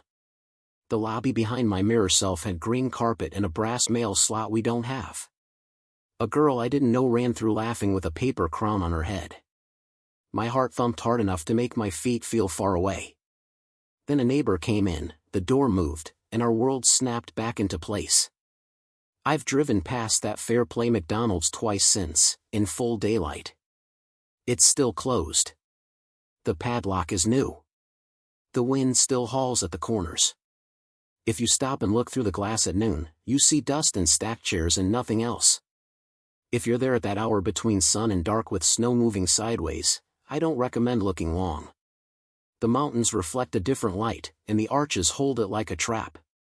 If someone on the other side raises a hand and writes backward, take the hint. The end. The Playzone Shadow. It happened at the McDonald's off Highway 7 in Brantford, Ontario, the one with the old indoor play place built like a plastic jungle, red crawl tubes, a blue spiral slide, yellow netting that held the whole thing together. It was late November, a wet Tuesday. The kind of rain that never becomes weather, just a steady gray that slicks the parking lot and makes the ceiling tiles sweat around the vents. I was the evening shift lead with Priya on front counter and Ethan on grill. We had 3 families in the dining room and 2 birthday banners left up from the weekend, their tape tired and curling. At 6:20 p.m. a boy began to cry. Not the needy sound of a toddler, but a sudden, sharp bark of fear that flips heads without argument. He stood in socks at the entrance to the play place, holding his shoes to his chest like a shield, and stared into the tunnel where the netted entrance climbed to the first platform. His mother bent to soothe him. The boy shook his head hard enough to loosen his hair across his forehead. "The man," he said, clear despite tears. "The man in the tunnel." Priya gave me the look staff give when they want the manager costume on, polite, worried, "Please fix." I walked to the play place door and peered up into the maze. The lights were on, the plastic shone, the little porthole windows stared down like fish eyes. No one stood there. A second child scooted past me on hands and knees, popped up at the first elbow and looked down at me through the porthole. "He's not there now," she announced, and then ducked into the next turn. We get complaints about stuck socks, spilled drinks, kids smacking heads on the low bars. We do not get man in the tunnel. I stepped inside the play place area and the sound changed the way it always does in there. The air is thicker and smells like ketchup and kid sweat, and the fan on the ceiling pushes a constant mild wind that makes the netting tick. I looked up the chute. Empty. Plastic scuffed by 1,000 knees. Shadows layered between the beams. I turned to the mother. "I'll check," I said, and got to my knees because there isn't a dignified way to enter if you're over 10. My shoes squeaked on the first panel. In the corner of my eye, the boy took 3 steps back and put his shoes down like he was saving space for me to return. The play place is a different building once you're inside it. The sound of the store outside becomes a muffled wash. The tube amplifies every slide of cloth, every breath. I crawled to the first junction and sat back on my heels, peering down each branch, left to the slide, right to the hanging bridge, up to the second platform shaded by netting brown from hands. The overhead bulbs make the plastic glow, but the elbows and junctions keep pockets of shade. In the right-hand tunnel a darker patch lay against the curve of the wall, the ordinary kind of shadow that comes from a vent grill above. I told myself that and kept going. I did the sweep like we're trained, call out, move slow, announce corners. McDonald's staff, I said, hating how ridiculous it sounded in a place with ball pits and stickers. A girl with a star barrette came through a junction fast and nearly knocked me over. "Excuse me," she said, siding past with practiced courtesy. "He's not nice," she added, and vanished into the spiral slide. I made the second platform and sat a moment to catch my breath. Rain ghosted across the playplace skylight in thin threads. Through the netting I could see Priya at the counter and the mother rubbing the boy's back. The boy's eyes never left the tunnel mouth. I started to think we had a kid who didn't like heights and a mom who needed a clean answer. I got to my hands and knees to head back down. Something moved in the right-hand tunnel. Not a kid. Not the bounce of a net when someone's weight leaves it. It was a slipping change in the dark, a folding of shade like a person turning sideways to let someone pass. I froze and watched the spot where the dark had been darker a second ago. The tube smelled like wet plastic and hand sanitizer. From somewhere behind the wall panels came a tiny metallic tick-tick, the sound of a zip tie moving against a bracket in the breeze. "Hello?" I said again, hating how close my mouth was to the plastic. There was a pause, like consideration. Then a soft, deliberate sound from just around the bend, two knuckles tapping the underside of the tunnel, not loud, more a reminder that I was not alone. The hairs along my arms rose as if the air had shifted temperature, though it hadn't. "Sir?" I tried, because adult male was what the boy had said and I needed the word that made the world definable. "We're closing the playplace in 10 minutes. Please come out." The tapping stopped. I heard nothing but the low fan and my own small breaths. Then a weight change, the suggestion of someone moving without haste. It made no plastic squeal, no clatter. The shadow unbent as if standing. It moved deeper into the tunnel, the dark staying just a step ahead of the light. I got out. I reversed through the elbows, knees complaining, and dropped to the mat by the entrance. The mother stepped forward. "Was anyone?" "No," I said, too quick. "But let's clear it for a bit." We hung the temporarily closed sign and Priya put on her "You'll get free cones" voice and handed out ice cream to turn the closing into a treat. The boy breathed in little shudders and set one shoe on top of the other as if counting could steady him. When the families left, I went back in alone, this time with a flashlight we use for power cuts. The beam cut sharp cones in the tunnels. The shine showed me scuffs, a missing screw cap, a sticker someone half peeled and lost interest in. In the far elbow of the right-hand tunnel, at kid height, a streak lay on the plastic that wasn't dirt. It was a smear the width of 2 fingers down the curve. It looked like someone had dragged the side of a hand as they turned. I touched it with a napkin. The napkin came up clean. Whatever it was had dried long ago into the plastic itself. The beam picked out the tiny scratches of letters etched into the panel beside it. Not vandal names. Not dates. For marks that could be tally lines and a slanted slash through them. Or a child learning to make an H and stopping. "Hey," Ethan called from the counter. "Drive-thru. 1. I'm alone out here." I backed out. We worked the hour to close, the store louder than it had been earlier because of nerves, because filling silence is its own job. The second night was worse because the children told each other. "It moves in there," they said with shrugs.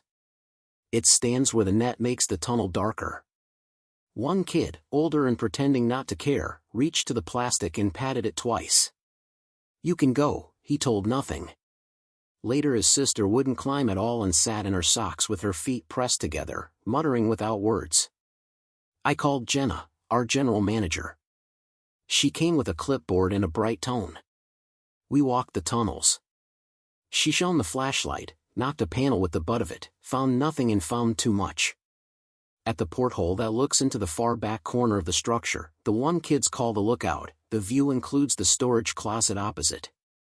The closet door had a brass tag none of us had ever noticed, 12. Some older numbering system not used anymore. The paint around the knob was worn to the wood in a thumb-sized oval, old usage polished smooth. Do we have incident reports from before the remodel? I asked. Jenna's mouth made a line. This location had a different owner. We got half the paperwork, she said. My first year, a kid got his sleeve caught on a bolt. Scared him. Nothing worse. That night, closing, I was wiping the playplace floor mats when I saw it clear for the first time. Not a shape, not a face. A density.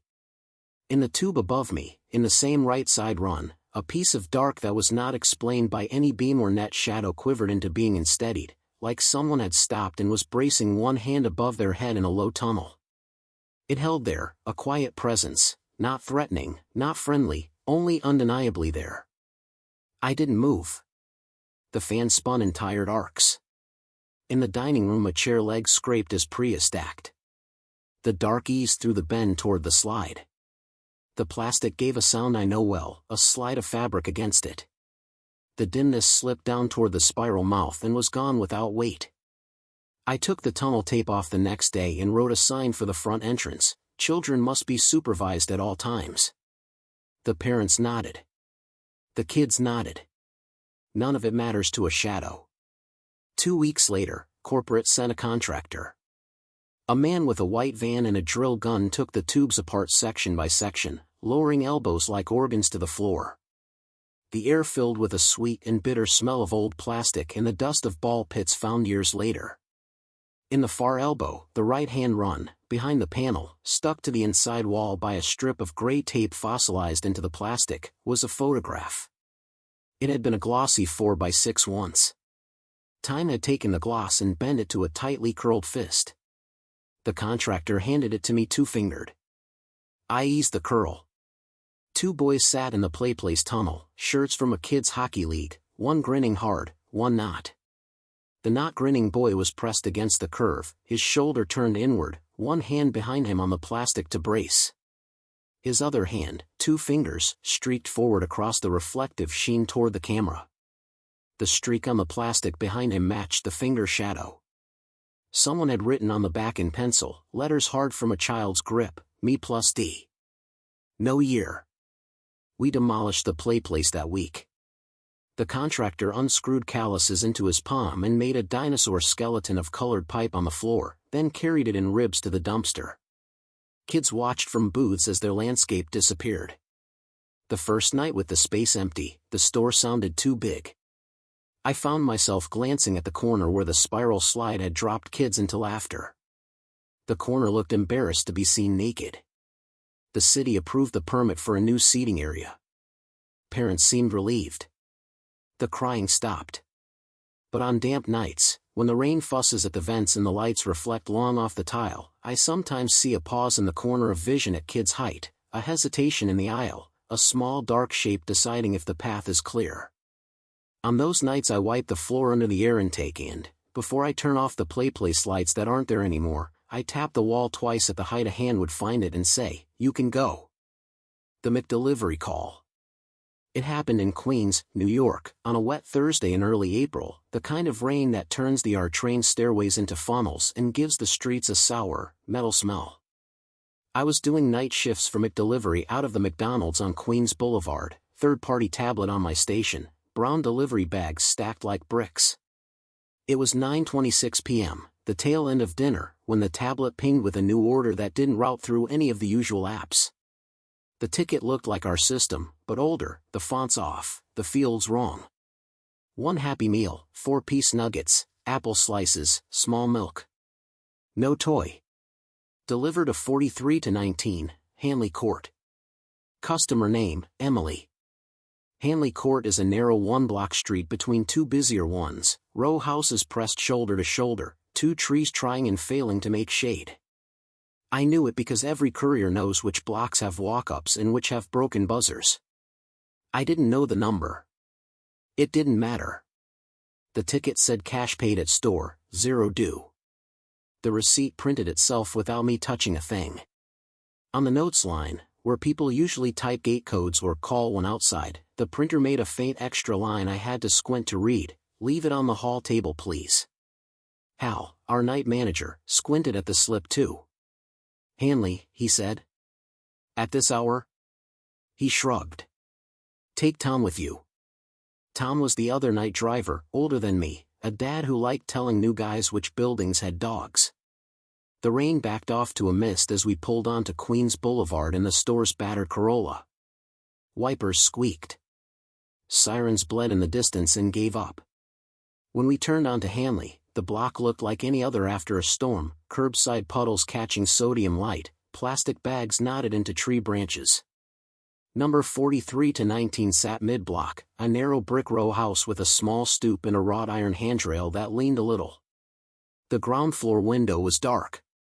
The upstairs had one lamp on, the color of old paper. I grabbed the Happy Meal bag and the milk in a separate small sack so it wouldn't crush. Tom killed the headlights and stayed in the car, engine idling, hands on the wheel at 10 and 2 like an instructor.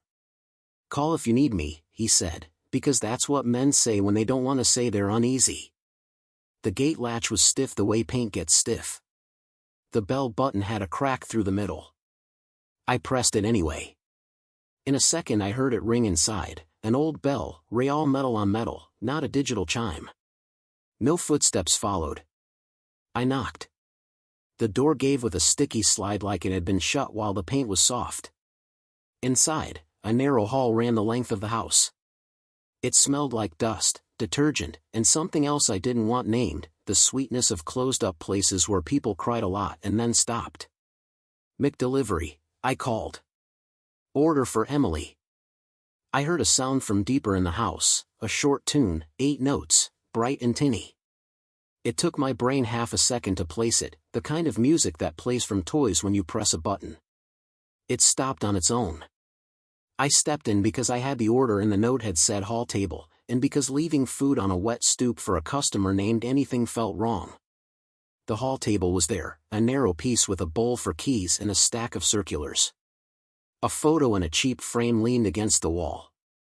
It showed a girl with blunt bangs and a missing front tooth holding up a paper crown with both hands. Emily was written across the crown's points in glitter glue.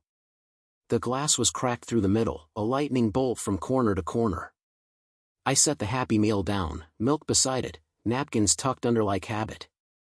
"For you," I said to the empty air, as if manners still applied when no one was home. The toy tune sounded again, farther back, the same 8 notes. I didn't move toward it. I didn't have to. The air moved toward me instead, a draft from the back of the house, the kind of movement old houses make when doors settle and radiators talk. The rain made a thin tapping sound at the rear, like someone drumming fingertips on glass. I took out my phone to snap a picture for proof of delivery. The camera showed the hall table, bag, milk, photo.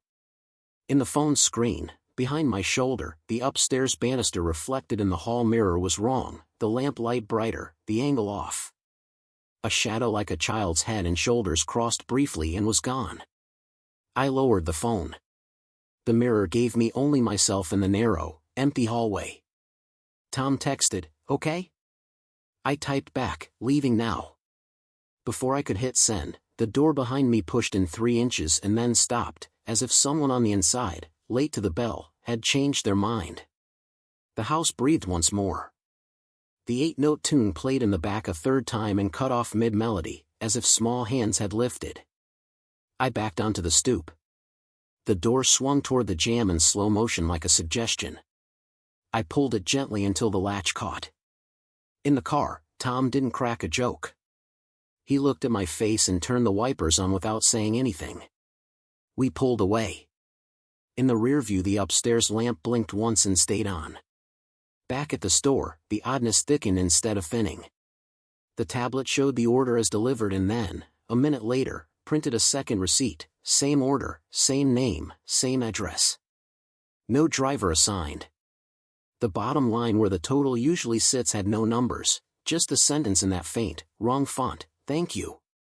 The milk is her favorite." Hal held the paper like it might be hot. "Okay," he said, carefully neutral, "that's weird." He slid the slip under the cash drawer like paperwork could control it. 2 nights later, the order came back.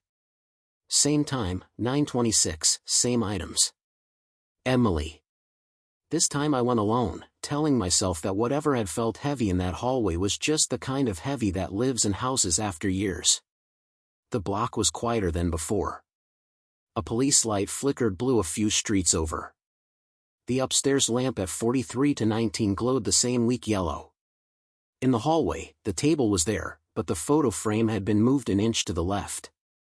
A circle of condensation the size of a small cup had dried on the wood where I had placed the milk before. I set the new bag down to cover it by accident. The toy tune sounded again, 8 notes, cheerful as a commercial, and then a second sound layered under it I knew in my bones, the squeak of a paper straw wrapper being torn just so. "Hi," I said, before my brain could tell me not to. We brought it again. A stair creaked upstairs, the kind of step made by small weight, heel to toe out of habit. Then another. Then stillness, not the kind that means no one is there, the kind that means someone is deciding whether to come down. I did something stupid and human.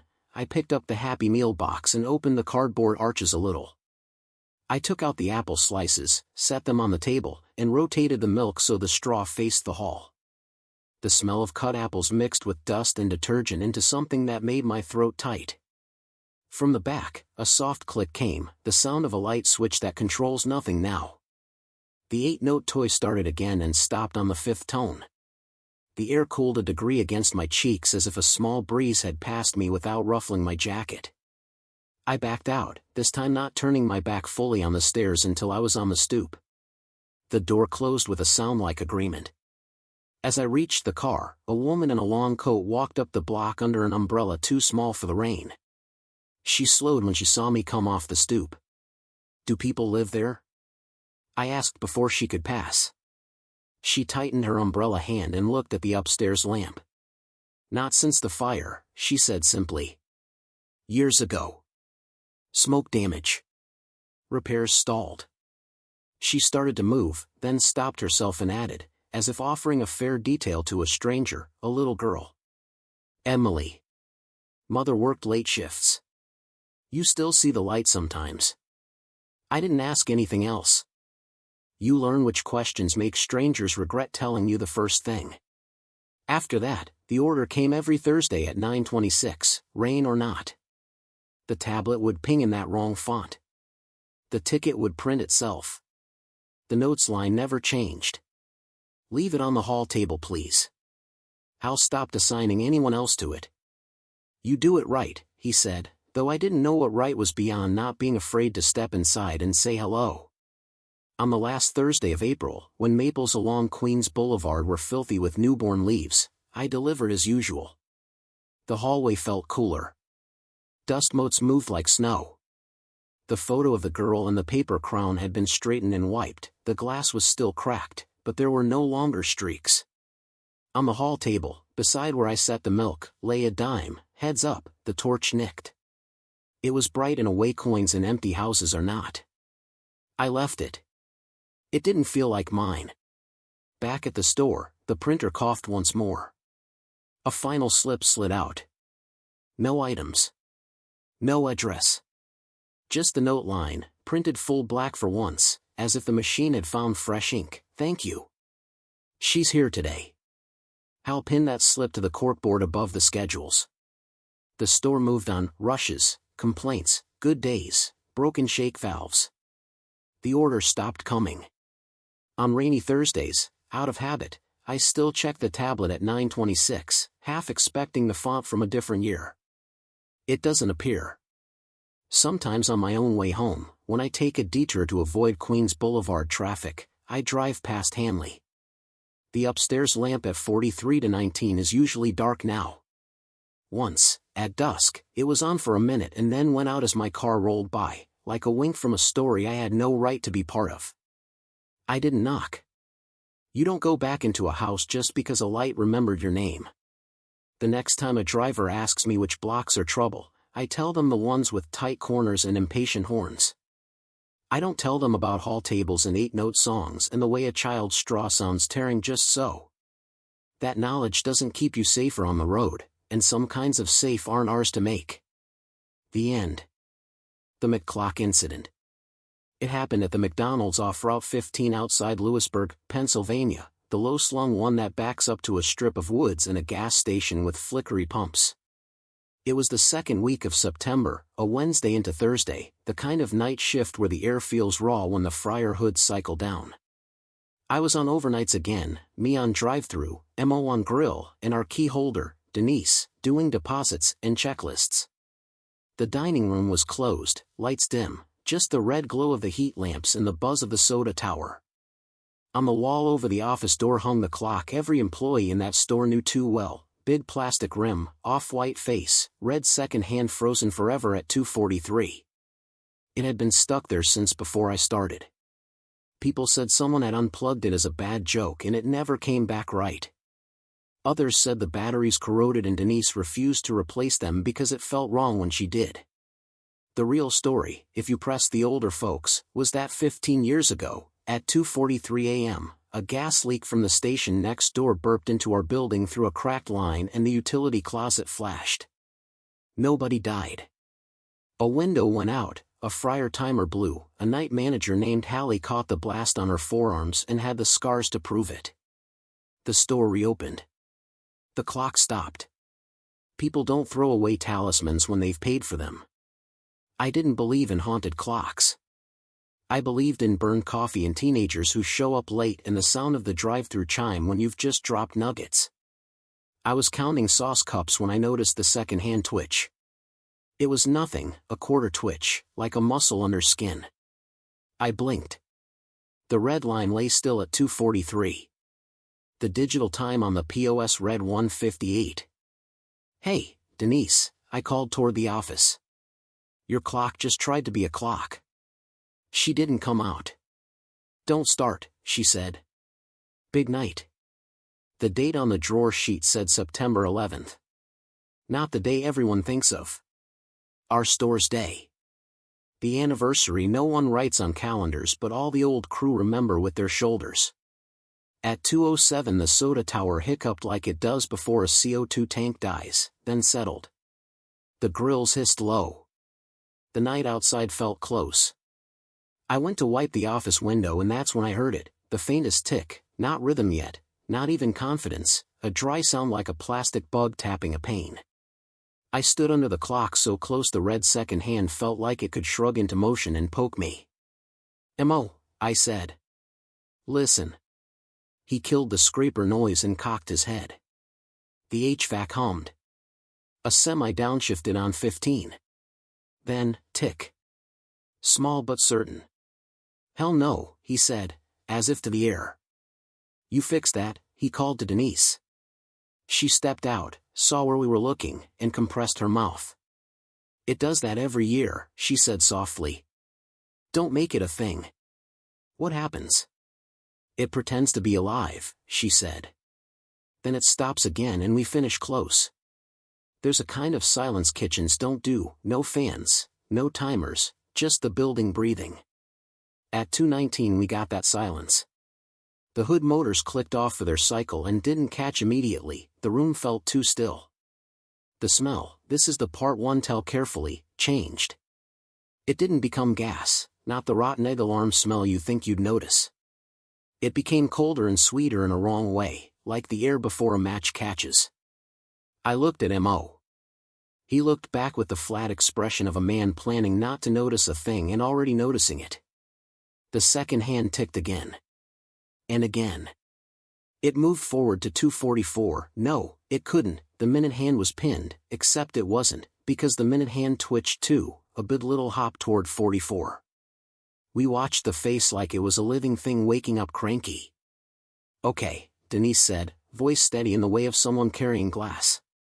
"We're going to do the checklist out front. Keep the door unlatched." "You want me to call the gas station?" I asked. "They know the date," she said. "They'll be fine." Which meant they had their own ritual, their own way of standing through a minute no one wanted to stand through. At 2:28 the office lights flickered. The fryer display, always too bright, dimmed to amber and then returned. The drive-thru headset popped, not with an order, but with a breath of dead radio. From the empty dining room came the creak of one chair leg sliding on tile. We all looked that way at once. The dining room was dark except for the streetlights making planes on tabletop laminate. Denise shouldered the office door fully open and stood under the clock like a lifeguard, arms folded, eyes on the hands. "When it starts," she said, "you don't run. You don't unplug. You don't call. You stand here with me and count." "Count what?" Mo asked. "The seconds," she said. "So it doesn't have to do it alone." It sounded ridiculous. It also made sense the way superstitions make sense when there's nothing else to do with your hands. At 2:40 the second hand began to sweep, smooth and too fast, catching up like someone spinning a threaded cap back onto a bottle. The minute hand clicked one notch to 2:41. The air went cool against my forearms. Somewhere behind the dry storage door, a footstep crossed concrete, one stride, then another, light, quick, the pace of someone doing a job between alarms. 2:41, Denise said aloud, as if to the clock. "Good." We counted not in unison, not loudly, just enough to braid sound into the quiet. 31, 32, the second hand smoothed its nervous tick into motion. At 2:42 flat, the smell sharpened, metal, hot dust, that sweet wrong note amplified, and from the utility closet a dull whomp moved the air. Not an explosion. The memory of one. The fluorescent above the mop sink flashed, throwing a bar of white across the hall. The hood motors caught and surged. The drive-thru chime pinged twice with no car at the speaker, a cheerful, insane sound. Mo swore softly through his teeth. I felt my knees want to bend, the way animals crouch when weather drops. Denise didn't move. 2:42, she said, firm. 2:42 and 45. At 30 seconds to go, the second hand hesitated. A pressure gathered the way a bus gathers air before doors open. I realized my hands were curled, grease-dry, around a stack of small paper bags I didn't remember picking up. My mouth tasted like nickels. The utility closet doorknob twitched like a muscle in sleep. 2:43, Denise said when the hand hit the 12. Now. The second hand continued. 1, 2, 3. At 4 the HVAC breathed in like a person waking from a bad dream. At 6 the sweetness left the air. At 9 the fluorescent stopped trembling. At 12, 2:44, the red hand jerked, stalled, and the clock died. The minute hand sat exactly on 43. The soda tower burbled itself normal. The store's noise returned in a rush so ordinary I wanted to laugh. We stood there breathing, an embarrassed little trio under a $12 clock. Denise rubbed her forearms without looking at the utility closet. You can smell your own fear, she said. That's all. We finished close. We signed temps. We dragged the mats and slopped mop water across tile in long forgiving swaths. When I went to wheel the trash through the back hall, I glanced at the closet door. The metal was warm, not hot, not dangerous, just skin temperature in a room that should have been cool. I put my palm there for a second, the way people touch names on memorial walls. We stood, I said, not sure who I was saying it for. The next day the district maintenance guy brought a brand new clock, plain black rim, smooth quartz sweep. He made a joke about how even old managers have to retire. He pulled the old one off its nail. The drywall behind it had a faint ring of soot you wouldn't notice unless you knew the year and the time. Denise didn't joke. She put the dead clock face down in the office under the safe. The new clock worked. It ticked right through 2:43 like a healthy heart. For 3 days I watched it while pretending not to.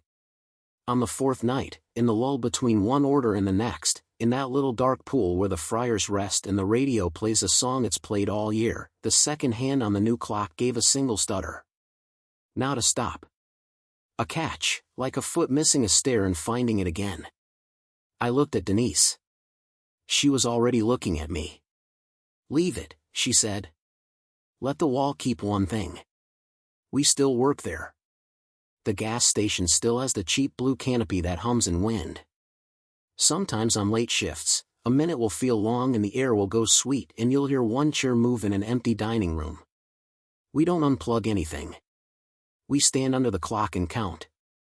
The hand goes round through 2:43 and keeps going, and that's the whole miracle, it keeps going. When the new kids ask why the old clock face sits under the safe wrapped in a prep towel, I tell them the truth that keeps their feet on the floor. Don't run, I say. We stand, we count, and then we mop. The end.